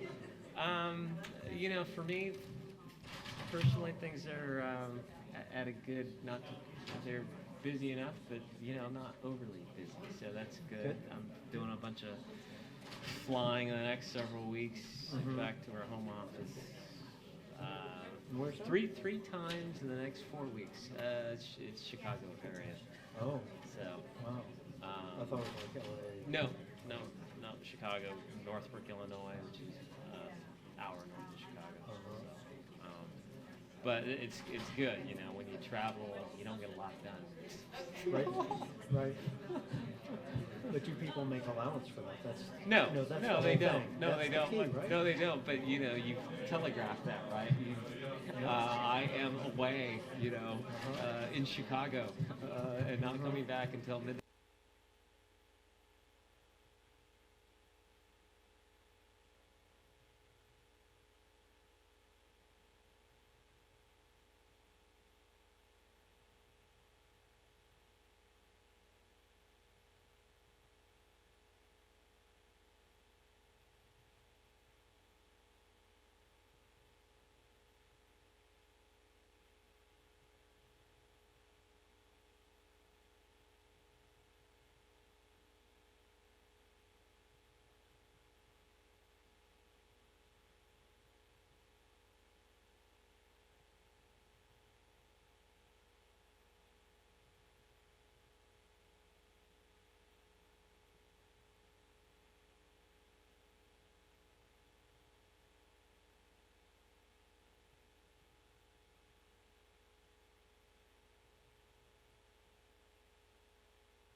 Ladies and gentlemen, we're going to get going. It's beyond, I've given you 5 extra minutes, so I'm going to crack the whip now.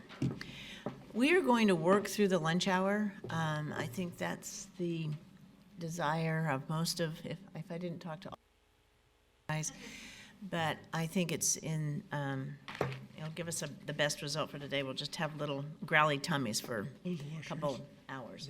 But bear with us, so we're just going to keep going through the agenda. Okay, thank you.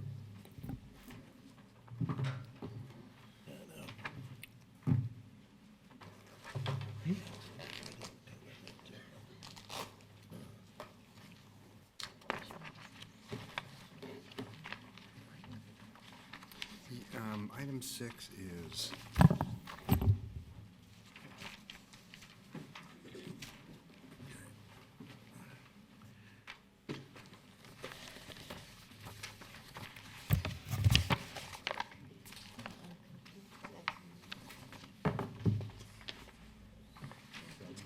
Okay.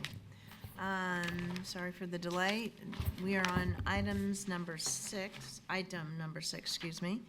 And that's, the commission may discuss and set for action on the future items, procedural or substantive items relating to the state building regulatory programs, commission policy, and administrative matters. Do any of the commissioners have items they wish to be placed on the future agenda at this time? Okay, thank you. Does anyone from the public wish to address future agenda items at this time? Leanne, would you please check the phones if there's anybody on the phone that would like to address future items on the agenda? You have 0 questions remaining. Okay, thank you. The next item is agenda item number 7. This is comments from the public on issues not on the agenda. I already asked.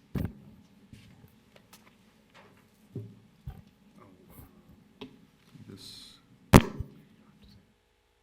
Yeah, we do, pardon me, we do have one member of the public. Okay, so we do have a member of the public that would like to address the item number 7. Is it Gary Sato? Mr. Sato, would you like to come forward, please?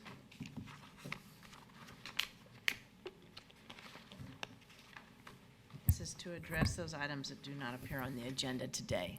Thank you for seeing me, Madam Secretary and Commissioners. My name is Gary Sato. I've got a company called Green Smart. And what I'd like to propose to the Commission today is a proposal for Title 24. Very simply, it's with regard to gray water ready plumbing, dual piping, and new construction going forward. The background is, unless there is dual plumbing going forward to either use gray water on site or to use recycled water municipally, it's very difficult and very expensive to retrofit an existing slab-on-grade construction. And therefore, it's very important, and I think it's becoming very apparent in the construction industry, if we are going to go forward as a state and utilize this alternative water source, it's really imperative that there be some thought and planning and design going into new construction going forward with the thought of dual plumbing, dual piping in place at the time. The code has addressed a number of different issues as far as flow rates in shower heads and faucets and toilets. They've really addressed a lot of things as far as energy efficiency, but the usage and adoption going forward for gray water is kind of, there's been a gap there that's been overlooked, I'm afraid. And this really isn't going to cost the construction industry a lot of money going forward. Actually, the piping that goes into it, the ABS piping, is fairly inexpensive considering. And my proposal, I've given handouts out there for you to take a look at. I'm not going to read the whole thing because it gets wordy. Thank you. And there's also an illustration that I've proposed illustration on what it would look like on the back. I'm not proposing that the gray water recycling systems are part of the construction. I'm not insisting that there be anything other than the piping to be ready for the homeowner at a future date to decide whether they're going to utilize it and how they're going to utilize it would be up to them. So it's really not going to, I think, raise the rate of construction or the cost to the homeowner going forward, but it'll be in place in the future for the homeowner to utilize and make their own decisions. So that's my proposal. I'm here to answer any questions that the commission might have. Madam Chair? Question? Thank you. Yes. First, Vice Chair, please. I guess the first question is, are you contemplating this, you said Title 24 in general, which is the entire suite of codes. Are you thinking of this primarily in the plumbing code? Yes, sir. I'm new to this. I don't know the entire. And then the other part of that, which is about the process, is that at the moment there are the committees under the various state agencies which are developing these proposals, which are actually the way that things come to us for adoption. So what I would urge you to do is to find out about the committee development process through the agencies, because that's the place, I think, where this, and I'd encourage you to do it, because I think that it's something that should be discussed.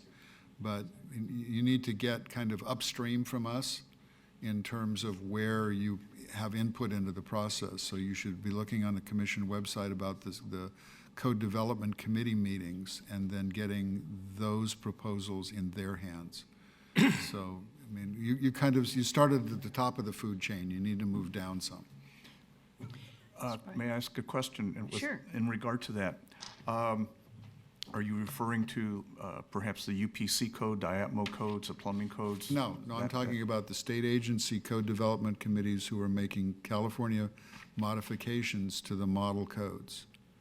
It's not at the ICC or the IAPMO level. It's about making California modifications to the 2015 codes that will become the 2016 California code. So that's where you want to have the input. Okay, not at this level. Mr. Barthman, yes. Yeah, I like your schematic, but I have a question. You're talking about using the discharge from the washing and dryer, or excuse me, from the washing machine, and you say except for diapers. How do you figure on regulating that? Well, there is technology now in the market where the flow can actually be diverted while the water's being used. In the past, there's been nothing but manual diverters, and for the most part, they've been very difficult to operate in the sense that there's a human factor involved, and when humans get involved, people get lazy, and nothing gets done usually, even if they believe it's the right thing to do. If you have some type of diverter, it should be easy to use. Exactly, sir.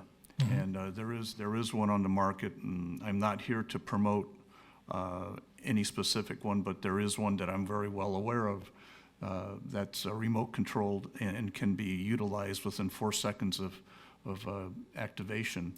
And it's the only one and the first time that a wastewater diverter valve is been designed to work this way specifically for the usage, where you can switch from dirty diapers or oily rags or hair dye or any other kinds of things that go on in the wastewater system, and it can be diverted just about immediately.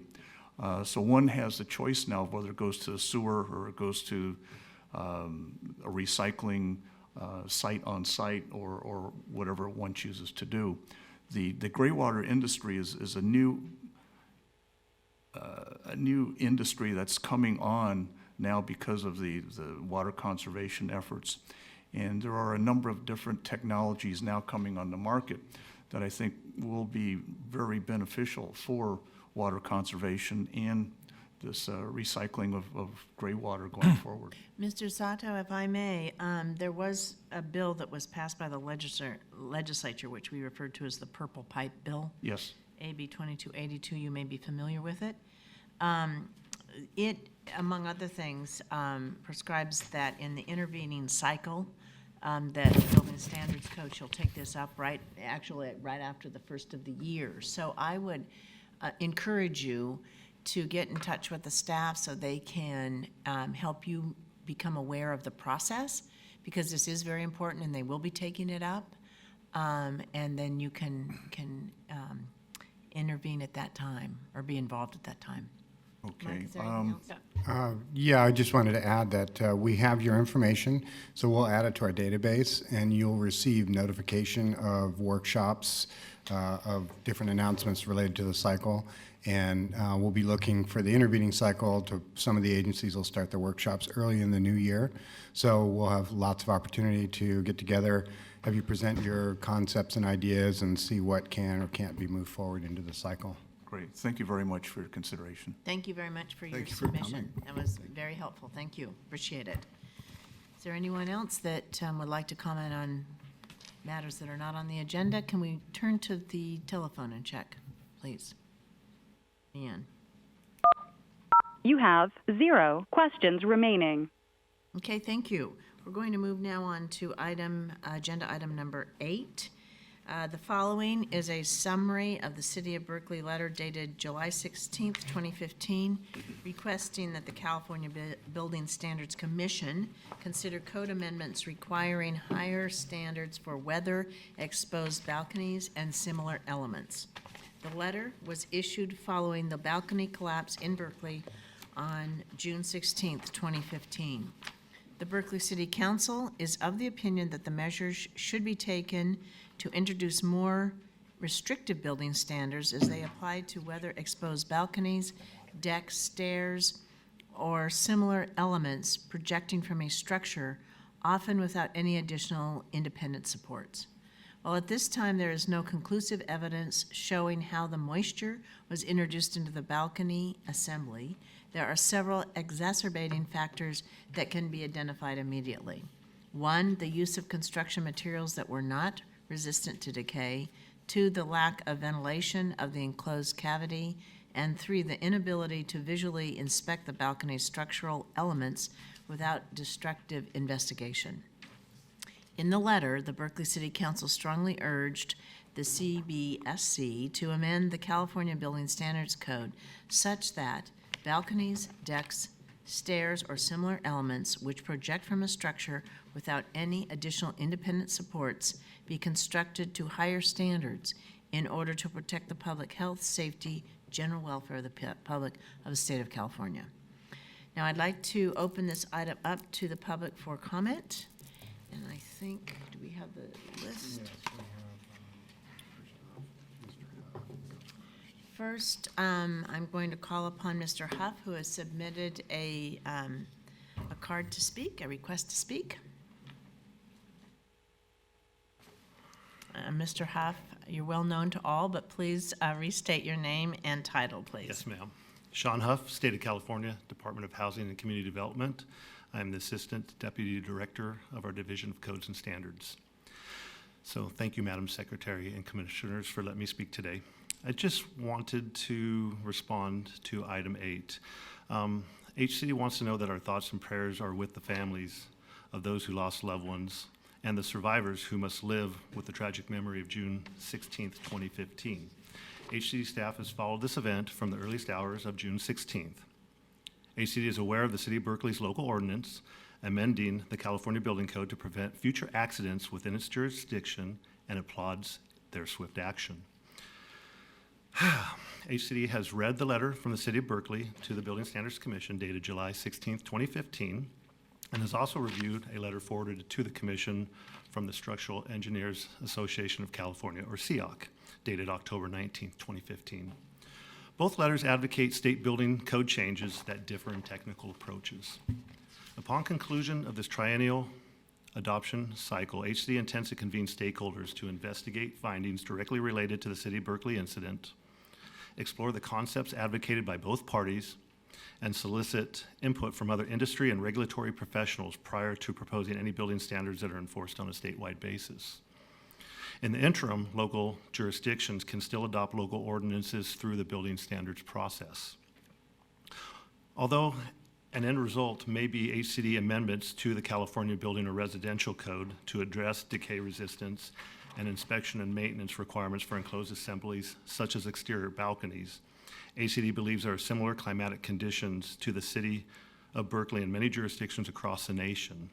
While California regulations may again lead the way, it may be more appropriate to pursue a model code change to the IBC rather than amend the California Building Code on a statewide basis. Timing may play a factor in that.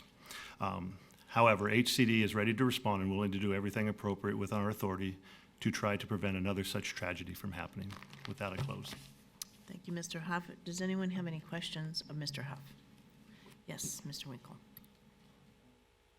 Just on timeline, did I understand that what you're proposing is that the task force, or whatever you want to call it, would be convened after the code change process to go from the 15 model code to the 16 California code? That's correct. Sometime in the new year of January 2016, we'll look to send something out, yes. Okay, thank you. Are there any other questions of Mr. Huff?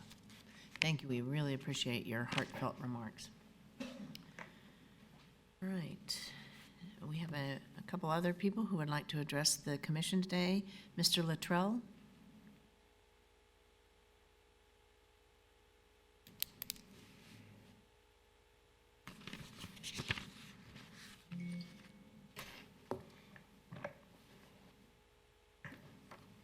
Sir, if you could state your name clearly and who you're representing, that would be perfect. Thank you. My name is Kenneth Luttrell. I'm a structural engineer, member of the Structural Engineers Association of California, and I am representing that organization. I was part of the Structural Engineers Committee that met and addressed this particular issue and developed the letter that you see in front of you. And thank you for allowing us to address that here in front of the committee. The tragic event just has demonstrated something that basically I think has been a hidden issue for too long. And I welcome the previous speaker's remarks that there's consideration to form a task group to look at the revisions that might be needed in the code. And CEOC in their letter, you see, has offered to take part in any effort that's put forward in that regard.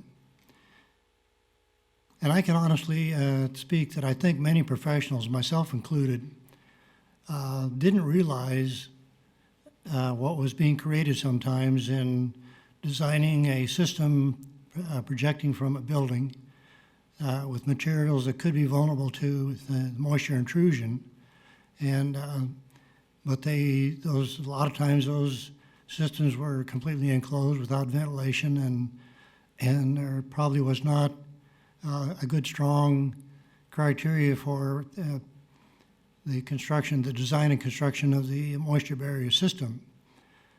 As spelled out in the City of Berkeley letter and in the structural engineers letter, the three key issues, of course, in this problem is the moisture barrier, number one, protecting against moisture penetrating. Number two, the possibility of a material supporting this structure that's vulnerable to decay if moisture is in contact with that material continuously.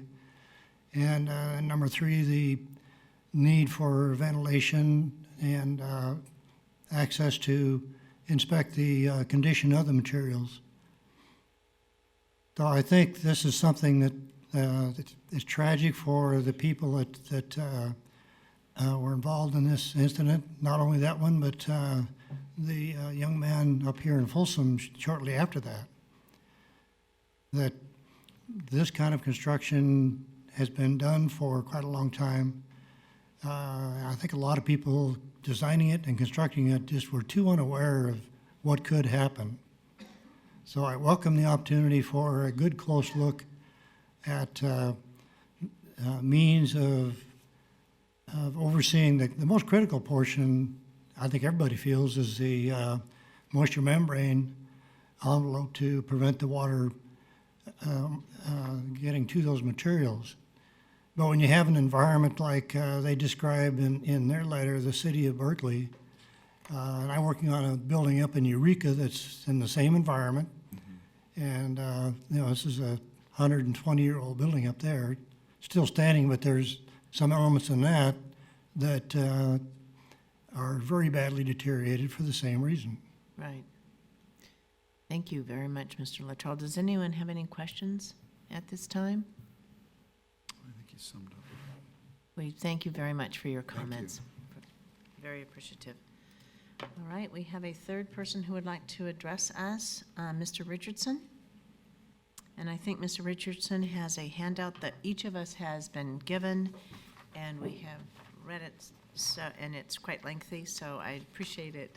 I'm sure you're not going to review everything, but I do. No. Okay, thank you very much. Thank you. My name's Dennis Richardson. I'm the West Coast Manager of Codes and Standards for American Wood Council. American Wood Council is the developer and publisher of the building code that regulates structural wood construction as well as seismic construction. It's the National Design Specification and the Special Design Provisions for Wind and Seismic.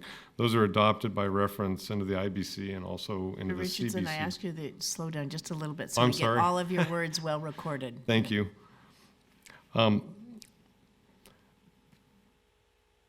We have some concerns with the letter. Well, first of all, we want to express our sympathy for the individuals that are affected, both the victims' families, and individuals that are traumatized.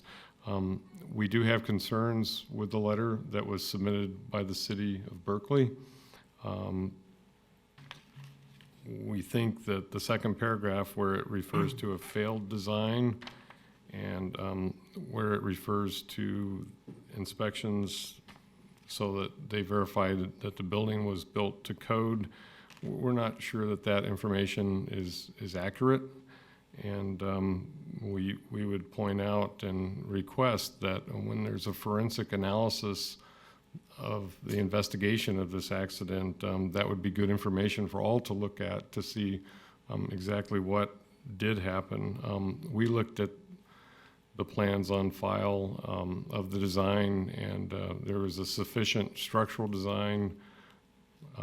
There were copious waterproofing details, and it would be very surprising if it was actually built to those plans and it failed within a 10-year period, like has been suggested.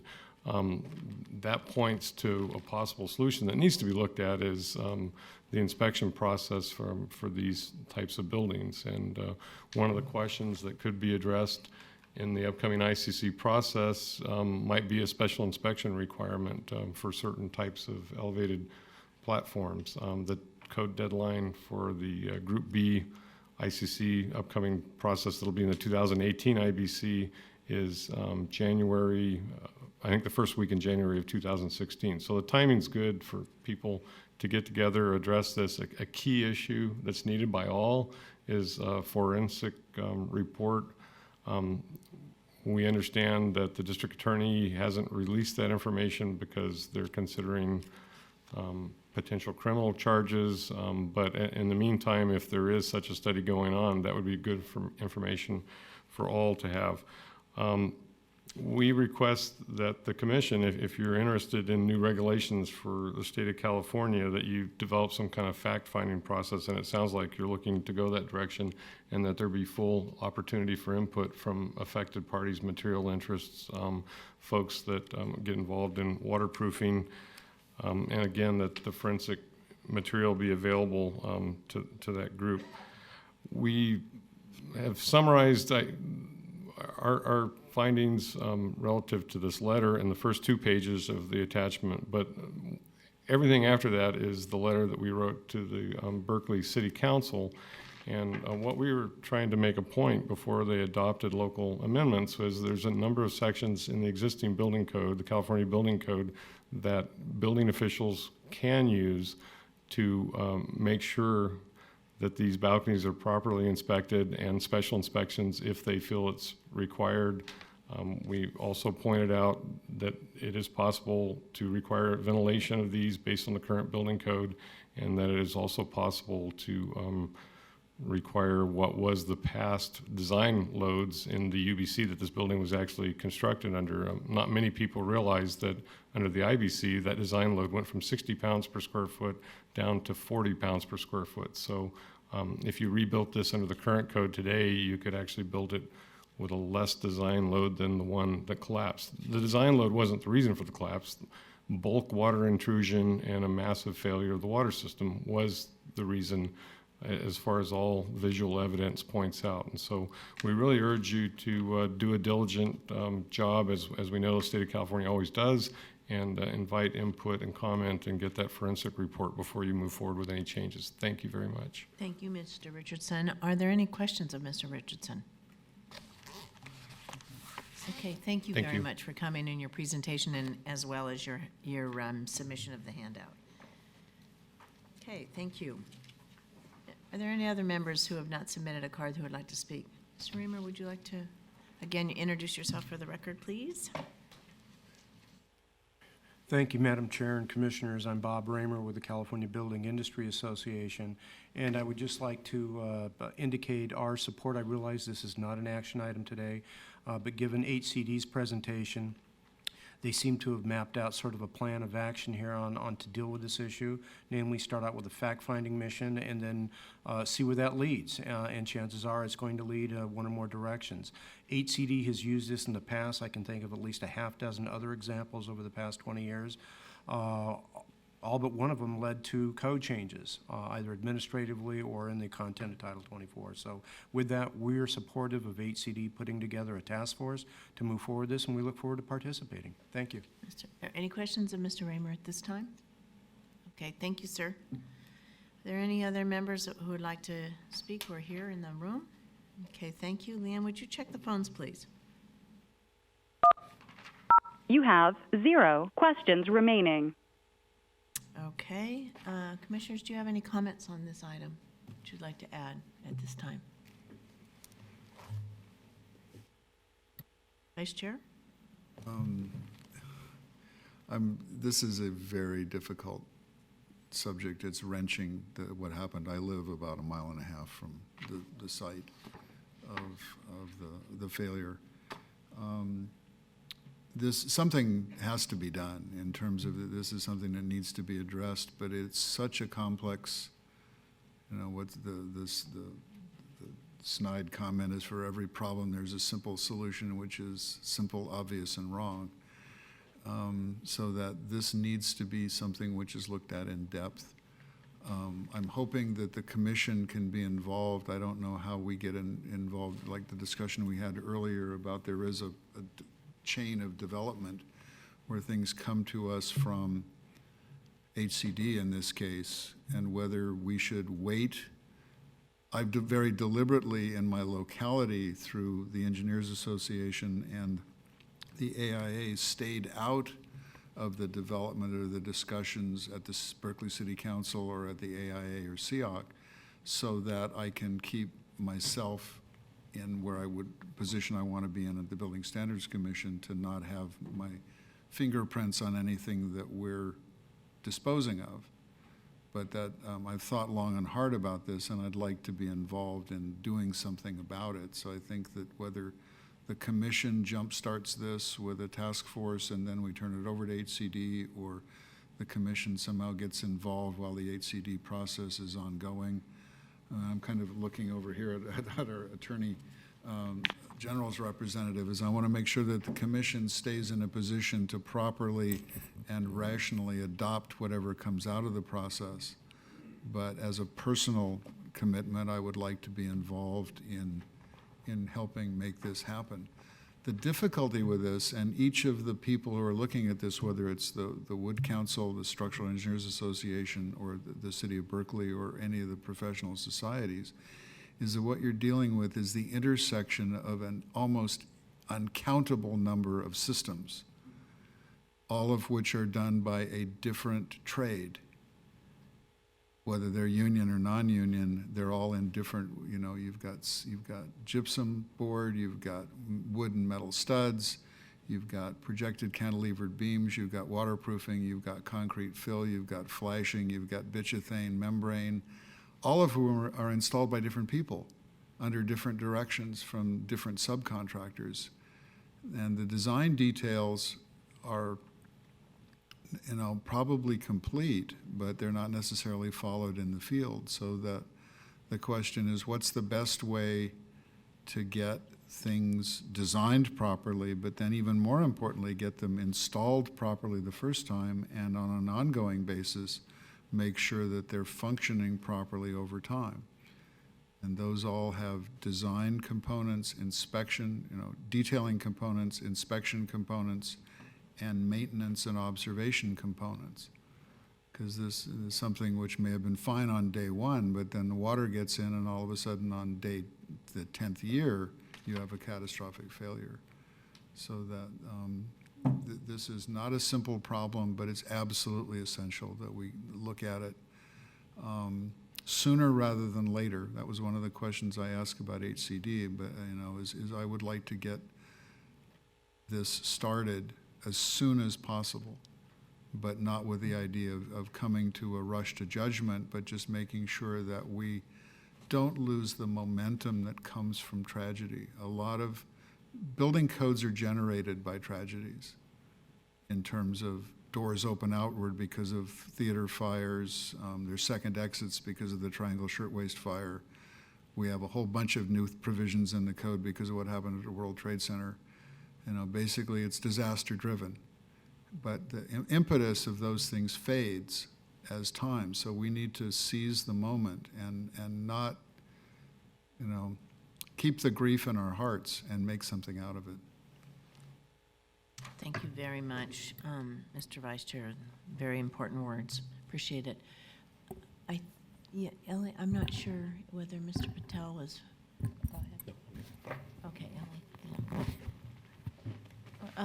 When I was involved with the International Fire Code, the tragic Rhode Island nightclub fire happened, and everybody rushed to propose code changes, which in the end, many of them were good, but at the same time, it affected things that were irrelevant, like coffee shops. I think I agree with Commissioner Winkle. We have to have all the information. We have to have the reports and the studies, the forensic reports and studies, before we can move forward and not create a knee-jerk reaction that we're really quite not sure what happened. So I encourage everybody here to continue the momentum, but at the same time, we need more information and more data before we can move forward with any changes, or at least I feel that way in this regard. Thank you very much, Commissioner. Are there any other comments? Yes, Mr. Mickerton. I want to echo pretty much everything that Commissioner Winkle said. I also live and work in Berkeley, and the ripple effects of the event went throughout the community very dramatically. As a practicing architect, I know that, as he said, there are 100 different points during the construction process where things can go wrong. Materials can be combined in unintended ways. Substitutions can be made during the construction process so that even the specifications, the drawings, the drawing review at the city, the permitting, and the installation is all right, but somebody missed that the waterproofing membrane won't stick correctly to galvanized metal. So you have a failure. There's just so many places where things can go wrong. As our building materials get much more complex, the number of waterproofing options seems to double every year. It's dizzying as an architect to keep up with all of these things. So I thought, well, are there standard waterproofing details that the city, state, somebody could provide that everybody could just follow and we know we're safe. Well, that would last for about a year, and then chemical changes in waterproofing and so forth would make those irrelevant. So I'm not sure what the answer is here, but I've felt that since this is primarily sort of in the venue of HCD, that they're the most appropriate agency to take the lead on this, and I'm glad that they're planning on doing that. If there's anything, I don't know if an ad hoc committee of the commission would be appropriate as a point of sort of communication with HCD, but and we can address right, that. that's something maybe we can talk about Right. and exactly how the I've asked mechanics Jenna to of that might work, and I'd certainly be interested in being a part of that as well. Thank you, Mr. Commissioner. Yes, Vice Chair? said me too. Me too, okay, great. Yes, Commissioner? Sorry, I had a question for the architects and structural engineers in this group. I was wondering if this issue is only specific, should be addressing only HCD, or are there other building standards regulated occupancies and areas where this could result in other tragic events that we should be looking at? Well, I mean, this Commissioner Sasaki. So I'm a forensic structural engineer. I deal with these issues often, unfortunately, on it many times a year. So there are clearly other occupancies. It's really related to construction type, right? Materials. And it's the kind of supports. If you have in this case, it was a cantilevered deck. So other types of occupancies can have that are not residential, right? So if we are going to, address these issues in total, it's likely that not just residential construction, but other types of construction should be addressed, because those types of constructions can have similar types that can be affected in, unfortunately, the same way. My point, though, is as through my experience, unfortunately, either the decay or deterioration of construction materials due to moisture is a very frequent occurrence. There are things we can do and that we should be doing, and that can probably substantially improve the likelihood that the incident that had happened in Berkeley will not occur again, but hopefully occur. The likelihood that it occurs is much reduced than what's currently happening. So. Thank you, Commissioner. Are there any other comments at this time? I would just add as well that as I've thought about, what are the other places where this could happen, it's true that it could be, all sorts of different occupancies, but the reality, if you drive around the streets of any city, what you're going to see is you're not going to see wood frame balconies on commercial buildings. You're not going to see them on hospitals. You're not going to see them on, for the most part, on anything mostly other than wood frame residential buildings. So I think that's why I said earlier that I feel like HCD is the appropriate lead agency, but that this may be promulgated to other agencies as well for consistency once sort of a solution is defined. Okay, thank you. I've asked Jeanette to address the commission on the options, if we care to even address any of those today, just to outline them for us. Sure.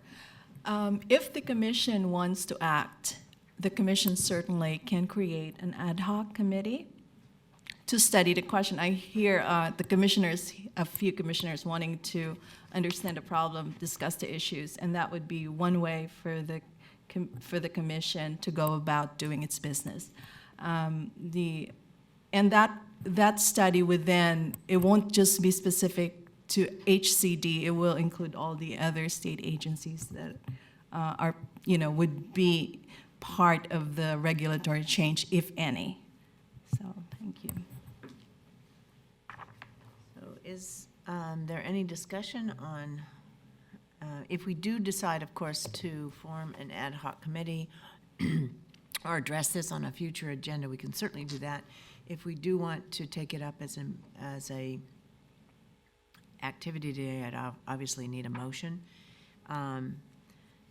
It would be my preference if we could have staff do a bit of work so that we can be better informed, some of the perhaps history of the ad hoc committee and the process going forward. Where would we take our information if we do have an ad hoc committee? What process can we plug into? Who all should be involved?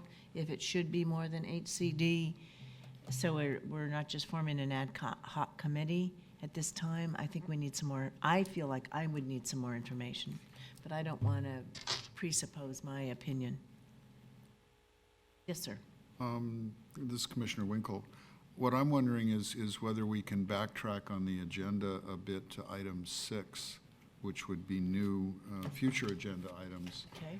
And agendize, rather than forming, I think the ad hoc committee sounds very attractive, particularly given that what the Deputy Attorney General was talking about in terms of having it expand beyond just HCD. And the other, so what I would like to do is to say that we would, for the future, consider the formation as an agenda item, have the formation of a ad hoc committee dealing with exterior balconies, cantilever balconies. For all occupancies, and then feeding that back into, and as I expressed, I'd be very interested in doing that, but I think rather than forming it today, I think we also want to let the public know that we're thinking about this rather than acting today. So I think that would be good to do it as an agenda item for the future, if we can backtrack. I think we can. I'm gonna, I don't think there's a problem reopening item number 6. So I think I gave you a promotion. You did. Yeah. She is an attorney with the Department of General Services. I looked over and we had a little giggle moment. But thank you for your thoughts. I agree with you entirely. So I would need a motion for that future item, if you'd like to. I would make that as a motion that we put on the agenda for the next meeting, the possible formation of an ad hoc committee studying building code issues related to cantilevered balconies. Okay. Motion is made. Is there a second? Second, Barthman. Thank you, sir. The motion has been made in second. I'm not going to repeat the whole thing, but to have a future item that will cover the formation of an ad hoc committee. So is there any other discussion about this item? I'd like to make a friendly amendment to that, that at that point, so that we can make an informed decision, that maybe HCD could be invited back to give us an update. That'll be the December meeting, 2 months from now, of any new information that they have, so that we can sort of determine the state of where things are at that point. Okay, maybe we could be more encompassing even than just HCD, if there are other entities that need to be. I would make it more general in terms of any interested parties, because I would say if the city of Berkeley determines at some point that they're going to release a forensics report or even, some other, the Alameda County District Attorney or, anyone, any further, just encourage anyone with more information to come and present it at that meeting. Would that be okay? Eric? Agreed. Yep. Okay, thank you. Then we have amended the motion to also make sure that it's an agendized point that we want other parties to be included in the discussion and be invited to bring forth public comment and to inform us. Okay. I have a suggestion to Commissioner Winkle's motion.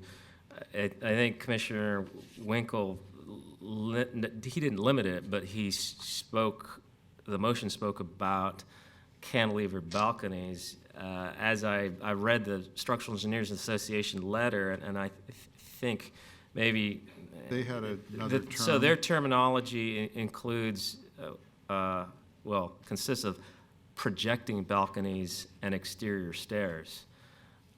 Which was the Folsom failure. Right, and so I guess I would suggest that we include that wording rather than cantilevered balconies, because that limits it substantially. I agree. Can we use the term that was in the SEOC letter, which was exterior elevated elements? Yes. A nice alliteration. Yes, I think that's appropriate. Okay, so we have amended the motion to include the language, I'm trying to find it here. Exterior elevated elements. Exterior elevated elements. Stairways and amenities out there for. EEEs, exactly, got it, yes. The exterior elevated elements, and also include the other amendment that I mentioned of including public comment. So, that's a motion. I don't think we have to have another second to that. Is there any other discussion? Okay, Pam, could you call the roll on this, please? Barthman. Yes. Booth. Yes. Kloss-Bugner. Yes. Mickelton. Yes. Roberts. Sasaki. Yes. Winkle. Yes. Patel. Yes. Santillan. Yes. Thank you all. It's been a unanimous vote to include on a future agenda item a discussion of exterior elevated elements, known as EEEs, and invite public comment. Okay, thank you. We're going to now move on to agenda item number 9, and this is the discussion of the hiring process for the Executive Director of the California Building Standards Commission. I have asked Brent Jameson, the Deputy Director of the Interagency Support Division of the Department of General Services, to address the commission today. The commission administratively, not by statute, but administratively, commission reports to Mr. Jameson, and he reports directly to the Director of Department of General Services, who reports to me. Brent reports to me often on things too.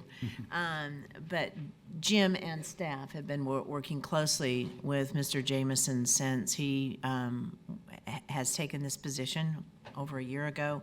And with the move of, just to remind all of you, the commission used to be part of the State and Consumer Services Agency, and under the governor's reorganization plan number 2, the agency I had, the Government Operations Agency, was formed, and at that time they moved, part of the reorganization was to move the commission from the State and Consumer Services Agency into the Government Operations Agency, and administratively report to and through Department of General Services.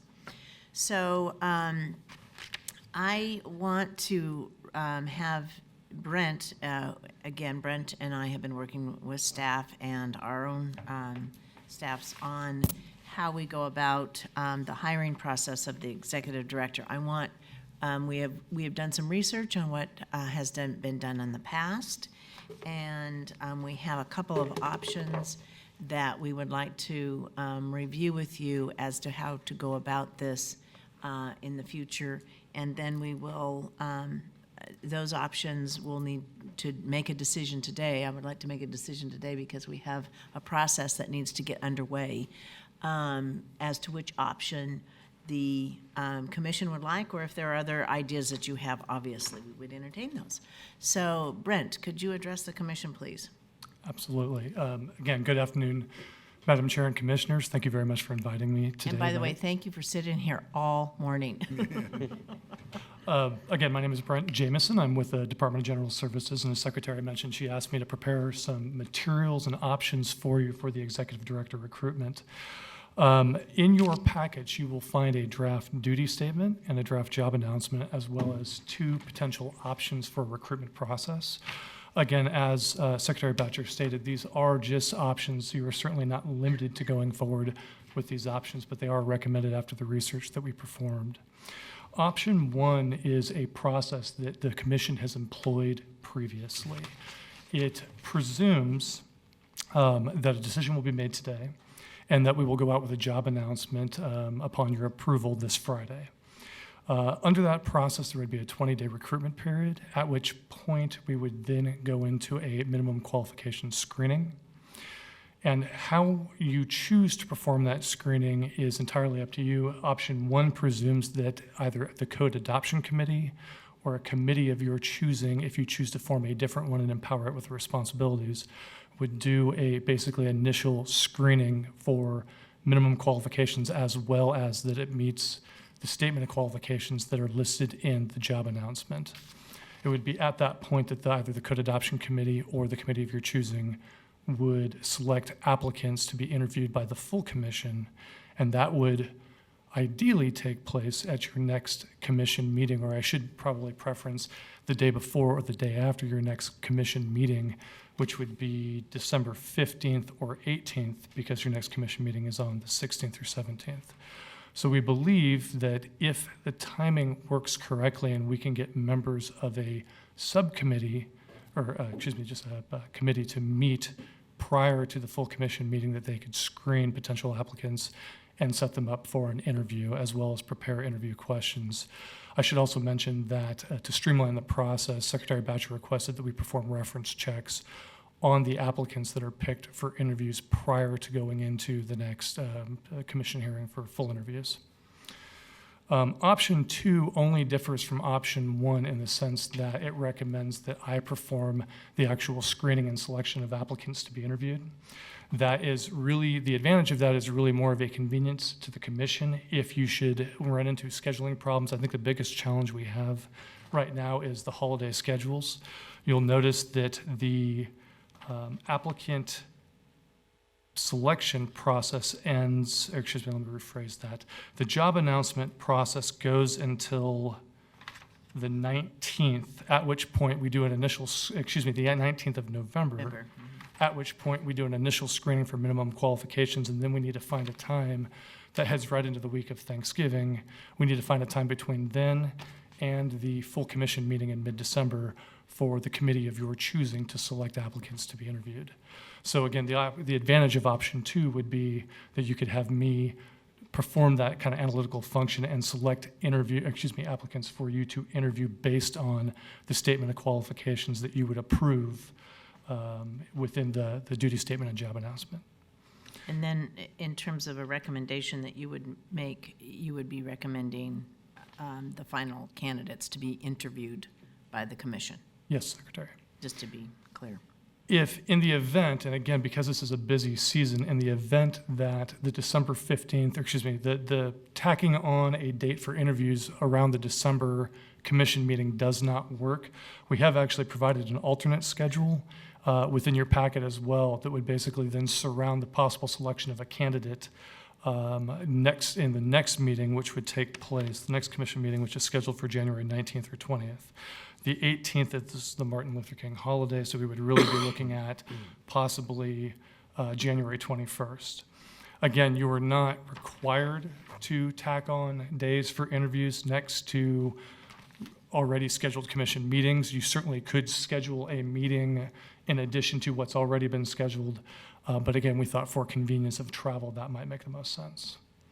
The only other thing I'd add is that we did explore other previous options. My understanding is when former Executive Director Walls was picked, it was done through a professional recruitment process using an outside recruiter. We did explore that, and both the cost and the length of time seemed prohibitive, and so that was why it was not recommended as one of the options for you to consider. Mm-hmm. We did look at it, though. One other comment that I'd like to add to what Mr. Jameson has said and to the schedule that he's the option 1, 2, and option 2 schedule is I have asked for Brent and his staff to really do the administrative work here, collect the applications, review them, do the initial screening. There's quite a bit of administrative work, if you will, human resource administrative work that needs to be done, and I wouldn't suppose that on any of you. So, and it's a process. I think it's archaic how the state functions. That's why I'm deep into civil service reform. But we do have a process that we follow in civil service, and it's well known to Brent and his staff. So that's the only little, I don't want to have it would be my preference to not have the Business Standards Commission staff working on. It's a small staff of 14. I don't think that they should be working on this effort. So that's just my only comment. Any discussion from the commissioners? Brent, I just have a question. Is it is in your mind's eye a large available pool or a small available pool, qualified pool? You know, I honestly can't answer that question. What I can tell you is in working with commission staff, they did indicate that as part of sending out the job announcement, not only will it go on the standard state website where applicants can look, but they're also going to send the announcement out to their stakeholder group. And I want to say Katrina told me that there were 8,000? At one time, yeah. Approximately 8,000 different email addresses and affiliated stakeholders that it will go out to. So there really will be a broad, at least announcement with the hope to get a large pool. And we'll do other things like here in town, everybody reads what's called the morning report. There's a lengthy job announcement area in the morning report. That's a Sacramento thing, but there are other subscribers that would be on Sacramento. We also looked at advertising this. I think the Wall Street Journal is fairly expensive, $10,000. We could do advertising if we wanted to do Forgive that. me, Secretary, Sure. to interrupt. In a previous recruitment effort for the Department of General Services for our deputy director, we did a nationwide outreach, and it was, Secretary is correct, we did, I think the LA Times, the Wall Street Journal, we did a large media outreach, and I want to say we spent nearly $15,000 to do that. Nope, getting a shaking head back here. Sorry, just my budget, no. Oh, just your budget. No, please, no. So we had, Brent and Director Kim and I had discussed that, and just like going out for a private recruiting firm that would take probably 6 months and upwards of $50,000, we figured that that was an expense we could not handle. They consume a lot of money and time. So that obviously for your benefit, the email's a lot cheaper, right? Yes. Yes, I thought so. When you went out for the deputy director, was there, did you find that the feedback from the mainstream medias, did you get a lot of interest through there, or was it mainly through the internal channels? So we actually did generate a significant amount of interest. We had applicants coming from nationwide. Ironically, we chose an internal candidate. But we did wind up interviewing people from all over the country. Okay, thank you. So the director's position is one that requires I would think, pretty deep knowledge of how the process works. The process, meaning this process. You know, there's clearly a lot of people outside the state that have expertise in code development, but California is very unique. One would think that the pool of applicants that have the experience with this process, the California Building Standards Commission, those would be found here in California, and particularly at agencies that deal with the Building Standards Commission. So how are those agencies being, I mean, obviously the departments within the agencies that develop code changes are well aware of Mr. McGowan's retirement, but I mean, I guess the question is, what kind of outreach goes to the state agencies that are part of the building standards process? Sure. Brent, we can also have Katrina come up and address it too, but why don't you start and then we'll add to it if need be. No, it's my pleasure. So when we do the job announcement, it will go on what we call our VPAWS website by the State Personnel Board, and all state employees have access to that online site, and we'll be able to see that the job is now being recruited for. In addition, you have your stakeholder group. It's Please correct. introduce yourself. I don't think the commission knows. Katrina Benny, Building Standards Commission Staff Service Manager. Welcome, thank you. What we call our interested party listing is a combination of all building officials, building industry stakeholders that reside within the state of California and also outside of California. We do have some that go all the way back to New York. I would say that it probably encapsulates all of the building industry that we're looking for, and it does go out to state agencies as well, some of the ones that have been speaking here today. Okay, thank you. It's a fairly wide distribution of people in the profession. And maybe make one additional indication too. Although we send it out electronically, we have roughly around 200, and it's people that get it hard copy that we would send out to also, so that we make sure that anybody who is not on electronically gets the same information. So, and those mainly are building officials. I mean, it's just it's a position that, I mean, I think to be effective, I mean, it's someone who has a lot of experience with the state of California and getting codes and code changes and amendments through. I mean, it's understanding the health and safety code and all the different nuances. I mean, yeah, anyway, there's a number of things that individual would have to have pretty good understanding and experience with. I think if you refer to your packet and the what is essentially what we call the job announcement, you'll see on the third page, there's actually a desirable qualifications section. And I think that is something the commission may want to look at as it kind of considers what are the priorities for your candidate. Mr. Winkle, did you have a comment? Oh, I guess the major distinction between the two options is whether a committee of the commission looks at the application, screens the applicants, if I understand. And I keep thinking, we've done that in the past, and of course we should do that because but the commissioners are chosen for expertise in areas of building codes. And this position, while it has code knowledge involved, is really about, as Kent was talking about, as Commissioner Sasaki was talking about, is really as much about state processes, which we don't know very much about in terms of on a day-to-day basis. So that, I mean, my initial reaction is, of course, the commission should screen the applicants. But after thinking about it and listening to the comments, is it actually on a lot of levels, not just about schedule, but also about knowing what the fit is for the job. It almost makes more sense to have Brent looking at screening the applicants than having a committee of the commission. So I've sort of changed my mind in the last 20 minutes. You have?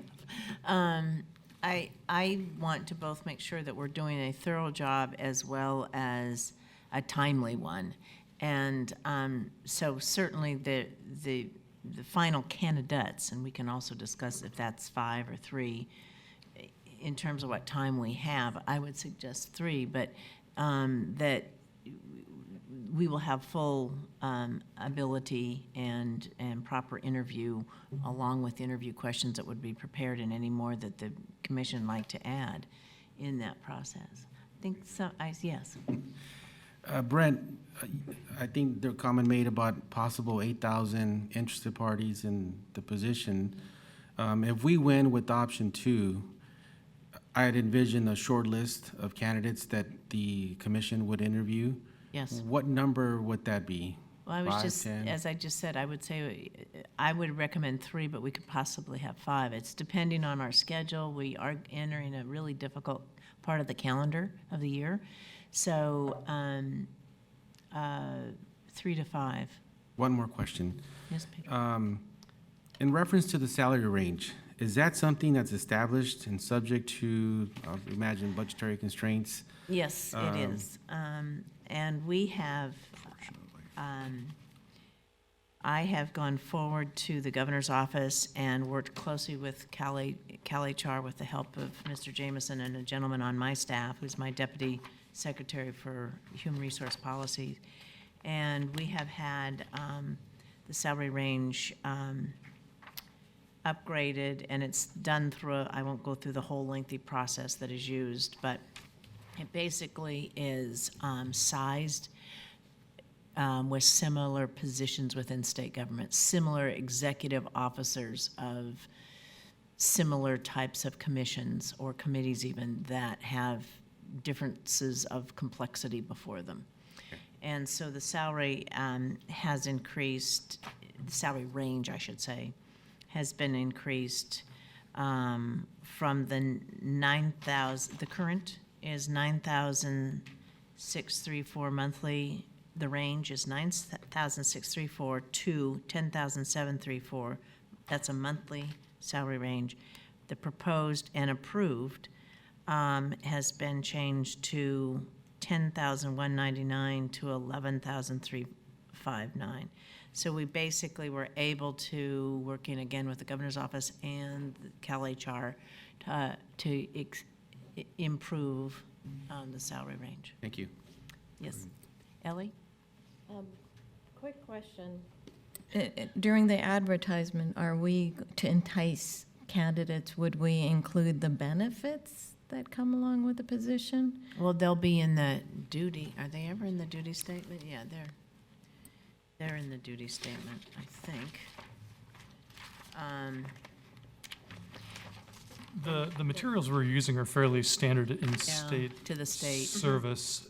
We certainly can. I would consult with our HR, but I'm not aware of anything that would prohibit us from including a statement on benefits, if that would be at the commission's pleasure.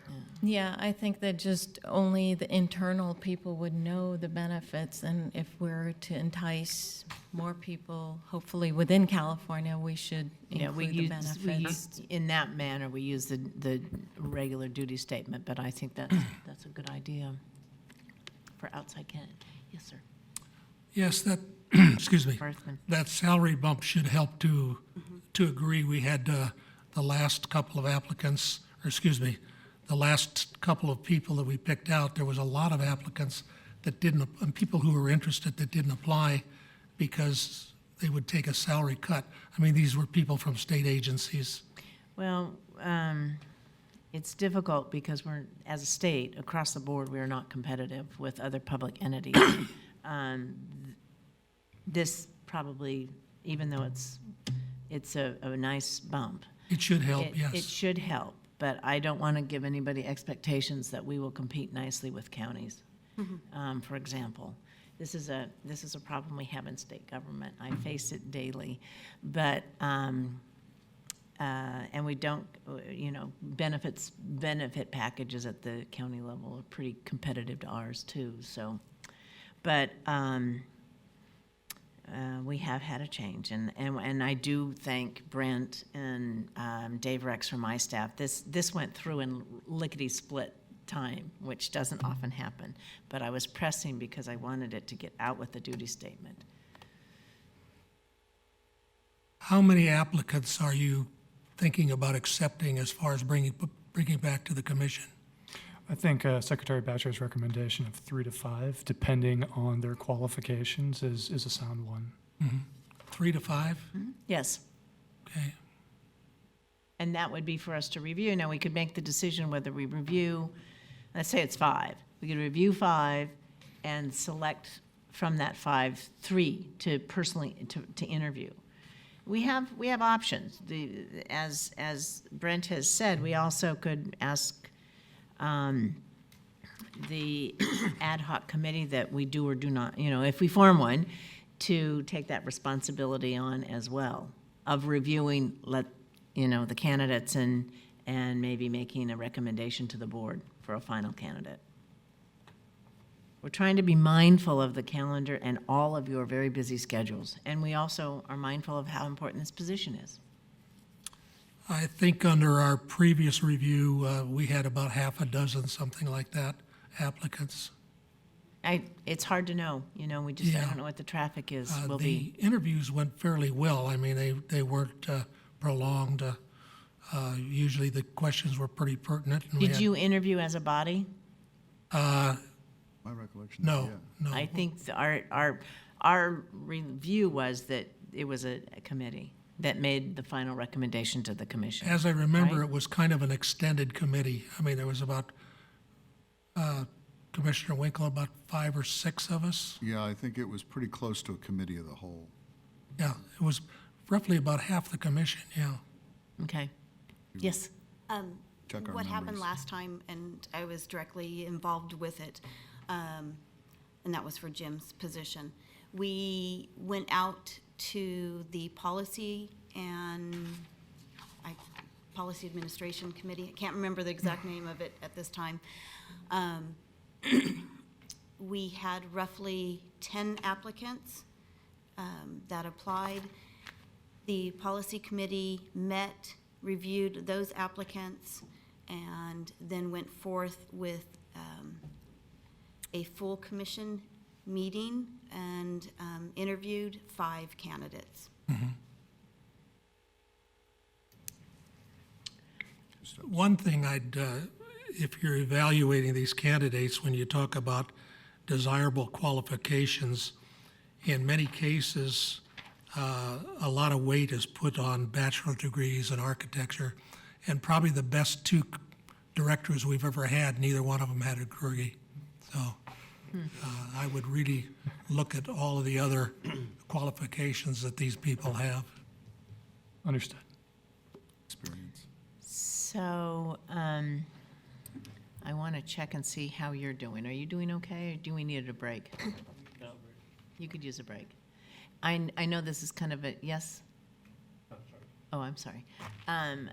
We've gone almost an hour and a half since you last, so I know this isn't exactly an artful point in the agenda to take a break, but I think we better.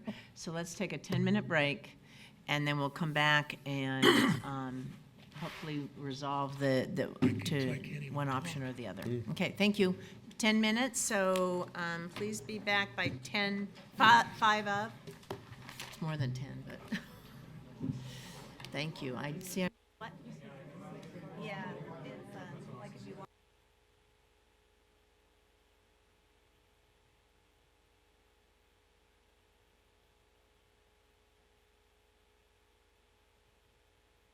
I hope you guys aren't too hungry. Oh, we'll make it. No, we'll make it. Okay. Yeah, we got Plenty of stomachs those in days, shape, yeah. right. Definitely ready to get her done, though. Yes, I'm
Ladies and gentlemen, we're going to need to get back into session. If you could take your seats. We have some time limits that we're kind of coming up against. I'm listening and being. They're not listening. Yay! I need you guys to take. All right, let's get going again. You know, we used to have a gavel. They used to have a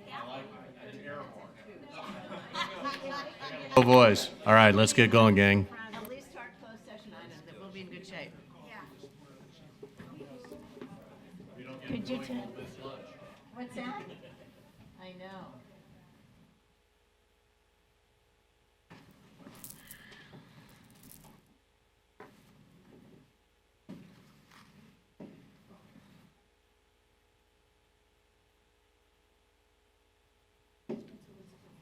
Close means that I want this done in the next 20 minutes. So you, maybe by 5 after 2? Okay. Sorry, guys, but they will need to leave for a lunch hour under the provisions of the contract. And so then we'll be hanging out for 30 minutes and whatever. So if we can. One thing that did get clarified Yeah. for me is that because there's two, that one of them will take a break, and we don't have to interrupt our process. Oh, So. if in well, 20 minutes- we may have more than 20 minutes, but at any rate. So I would think if it looks like it's gonna go further, then maybe we'll let them alternate with a break. I'm sorry, just for clarification's sake, you're looking at your entire day. How much longer do you think for your day? For the actual session, I think we can, I would like to wrap these two agenda items up in the next, because we've already discussed quite a bit, by 15 after 2. And then we go into closed session. You won't be needed in closed session. So by 15 after 2, so in the next 25 minutes. I'm sorry? Somebody will need to be here for the adjournment, yeah. Yeah, so when we come back from closed session? Yes, Yeah. closed session will probably be 30 minutes. Yeah, they'll go into closed session, and then when they come back, they'll announce their process for the closed session and then go to adjournment. And so we'll need to. Everything while you're in closed session. Okay, Good. thank you very much. That's my goal. Okay.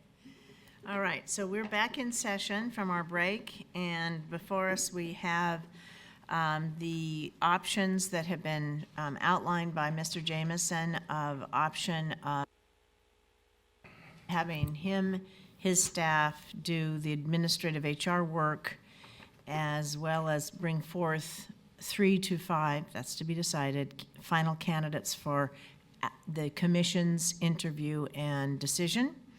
Or we have the option of forming a committee, an ad hoc committee that would review all the applicants and come forward to the full commission with recommendation. Madam Chair, I think it's important that the commissioners, as it's been expressed before, be involved in the process. And so I guess I'll make it in the form of a motion that we continue with the ad hoc committee and work with Brent to come up with a number, let's say 15 candidates, and I'm just throwing this number at.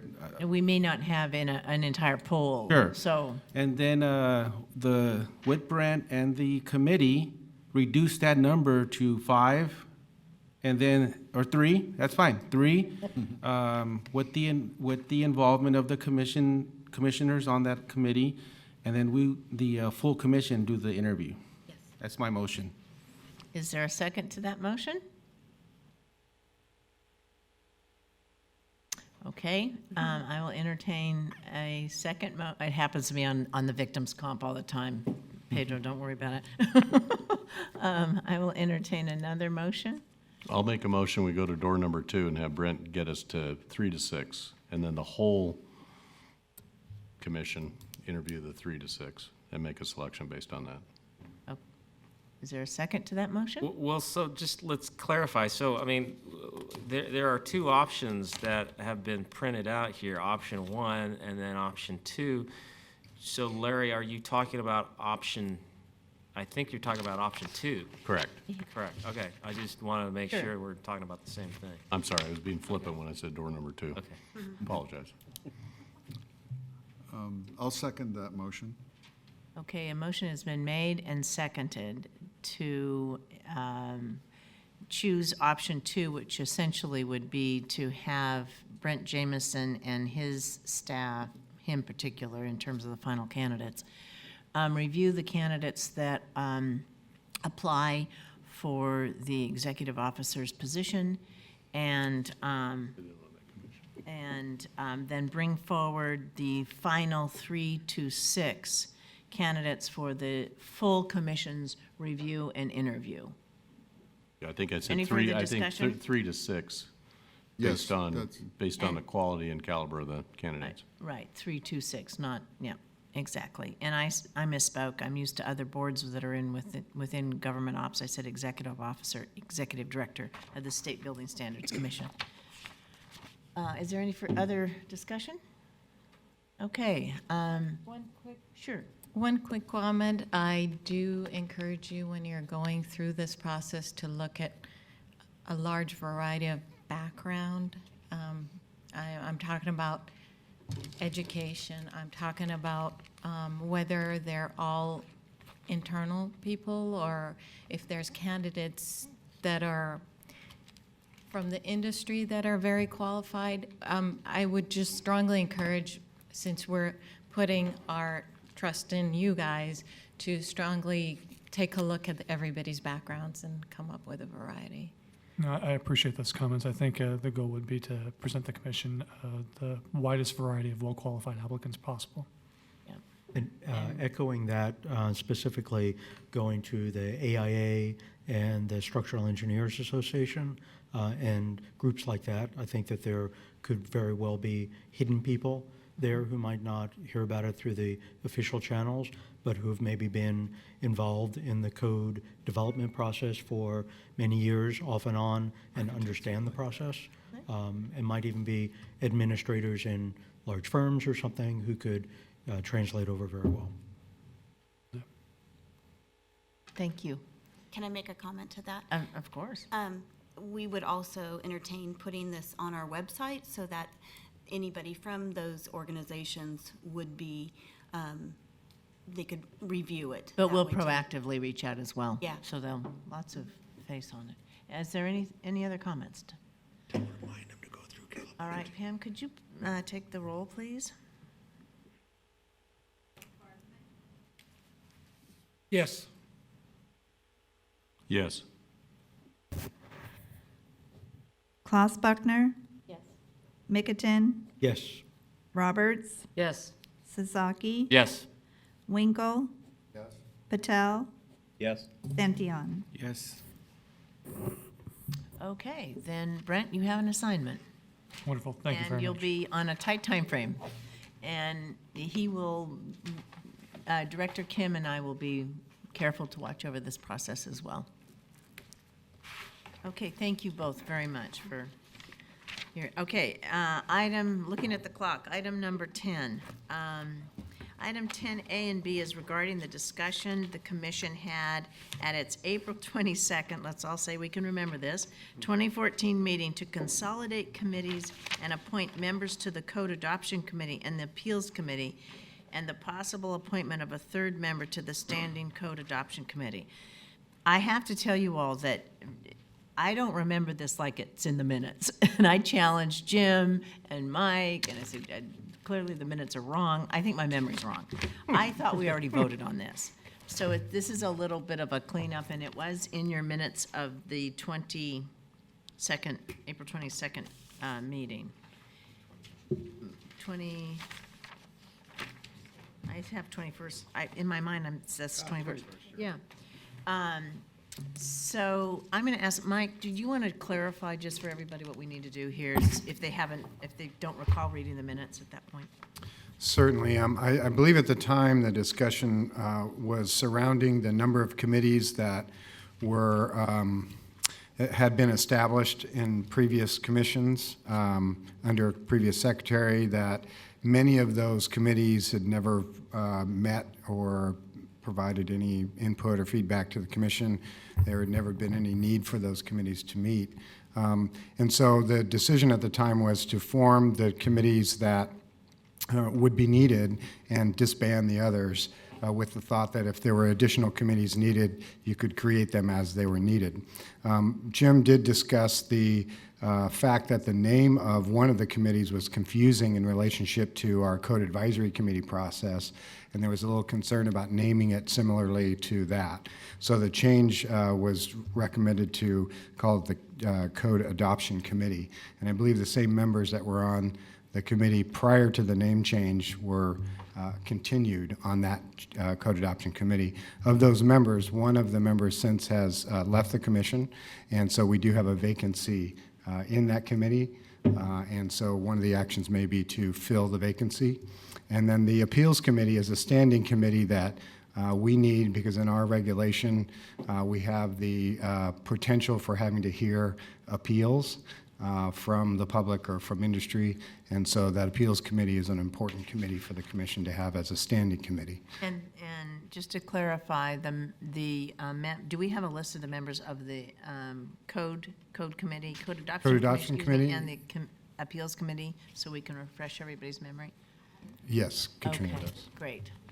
And just in the sake of time, we did not take a vote in April. I thought we had.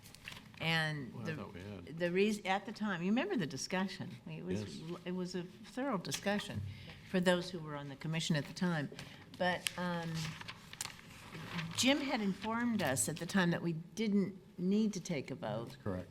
because we would take it. Yeah, I think the direction was to go back and discuss with the commissioners as a whole the interest from other commissioners to perhaps participate in these committees. And somehow that just didn't get Right. done. So when we were, this is a little bit of a clean. Yes, sir, Mr. Barthman. Commissioner Roberts and myself were the only two people on the Code Adoption Committee. Okay. I would suggest that that committee be expanded to at least 5 people. There was just too much to do for, when Commissioner Sierra had to drop out, for 2 of us Sure. to do. Well, I think what we can do is make that part of the motion that we change that. It can be, we can do that. And previously, primarily, the people who were placed on those committees were people who volunteered to do it. Yes. Yeah. Okay, so let's deal first with the, This is the appeals. okay, the Appeals Committee, thank you. What we show, the staff shows, is the members of the Appeals Committee.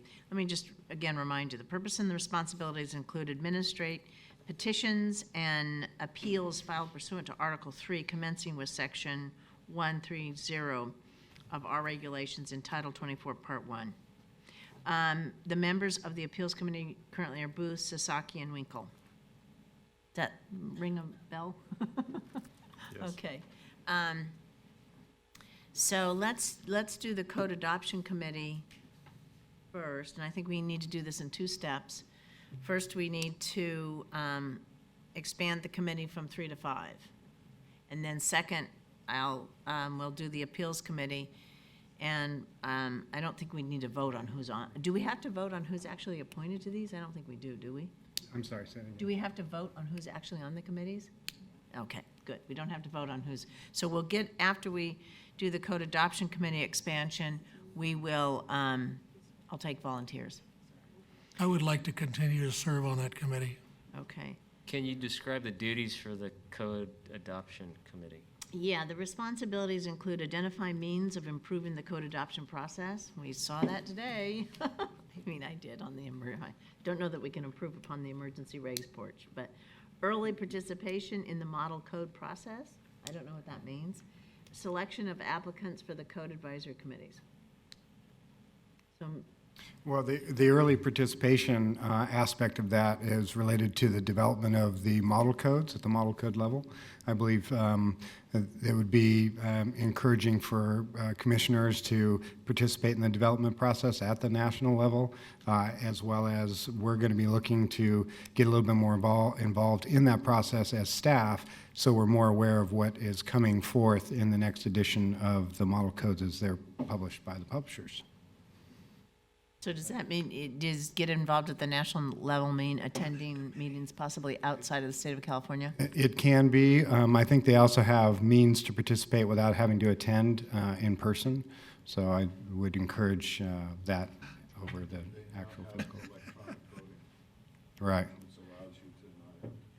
Yeah. And if I'm not probably would. mistaken, I think Commissioner Winkle, you're involved in ICC and some of their I development. do it through AIA. Right.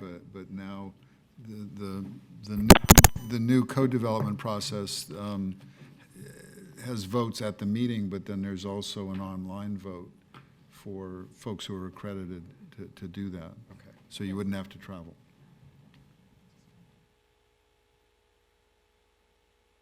Okay, yeah, that's very important. John Ed has just made a very important point, that the open meetings rules apply to the ad hoc, to these committee meetings. The moment well, yeah, sorry, yeah, not from, specifically from the 3 to 5. That triggers the Open Meetings Act. Yeah, we It set. has 3, yeah. Right, the committees were set up with 3 members so that they would be open meetings. That's the answer. Yeah. So, We had open meetings, all of our meetings were open meetings. Yes. right. Okay. So we had, I think, Commissioner Barthman made a motion to expand the Code Adoption Committee from 3 to 5. Yes. Is there, did we have a second? I'll second. You seconded it, okay. Is there any further discussion on this? Okay, could you please call the roll, Pam? Barthman, Aye. Booth, Yes. Klaus Buckner, Aye. Mickerton, Yes. Roberts, Yes. Sasaki, Yes. Winkle, Yes. Patel, Yes. Santillan. Yes. Okay, so, do we need to take I'm asking staff this, do we need to take volunteers now, or can that happen subsequent to this meeting? I think it's a good idea if we can do it now. If people are interested, it would be nice to close that up so we can finalize that process. Okay, so just as a reminder, the Code Adoption Committee currently has Commissioner Barthman and Commissioner Roberts on it. So we need, I'll go on. 3 more. we need to we need to I'll volunteer. we need to replace Commissioner Sierra, and then we need 3 more. I'll volunteer. I mean, 2 more, excuse me, so 3. Okay, I'm so involved in the model codes. we have Pedro? Yes. Okay, and Ellie's volunteering, and great. Raj is volunteering as well. Thank you. That was it. We don't need to vote on it. Welcome to the committee. Okay, so now we have the Appeals Committee to deal with. And that has, the Appeals Committee, it has 3 members, Commissioners Booth, Sasaki, and Winkle. And do we just need to take a vote on, I'm really not sure why we're voting on it at this point in time, since I think we already did it. Just to verifying it. Make a motion to continue the Appeals Committee? I think that's about as all, I think Okay. that's the, what's it, question? Second. Okay. We're voting to continue the Appeals Committee as constituted. It has been moved and seconded. You moved, right? Yes, I did. Okay. Yeah, that was a statement, not a question. Yeah. Pam, could you call the roll, please? Barthman, Yes. Booth, Yes. Klaus Buckner, Yes. Mickerton, Yes. Roberts, Yes. Sasaki, Yes. Winkle, Yes. Patel, Yes. Santillan. Yes. Okay, thank you all very much. The next item on the agenda is item number 11, and we need to convene the commission in closed session. The public must vacate the meeting room, webcast, and audio must be suspended. So, thank you all very much. Silence is descending. Radio silence. Close all the blackout curtains on your way out. Brent, you'll be just right out the door. Yeah, thank you. The 2:30 conference call, setting up that. Yeah, we like, do. Oh, I'm gonna be done. Oh, yeah. I'll be on the road. I know.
you don't have those old Swedish and Norwegian carpenters anymore. Thank you. We'll let everyone get settled, and we will reconvene in just a moment.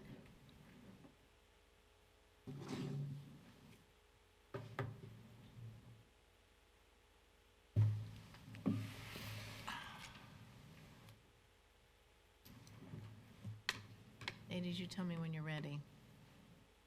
Oh, okay, great. Well, I'm reconvening the California Building Standards Commission into open session. And I would like to make an announcement at this point in time that the commission has has voted to appoint Michael Neerman, acting executive director of the California Business Standards Commission. Building standards. What did I say? Oh, for God's sakes, I'm tired. We knew what you meant. Thank you, Madam Chair. You can be the acting director of that place, too. Okay. So the California Building Standards Commission. Thank you, Secretary Badger and Commissioners. I appreciate that opportunity, and will do everything in my power to make sure things run smoothly until we can appoint a new acting director. Thank you. Thank you for accepting those responsibilities. We really welcome that, Michael. Thank you. All right, having said that, I will entertain a motion to adjourn. So moved. Second. Third.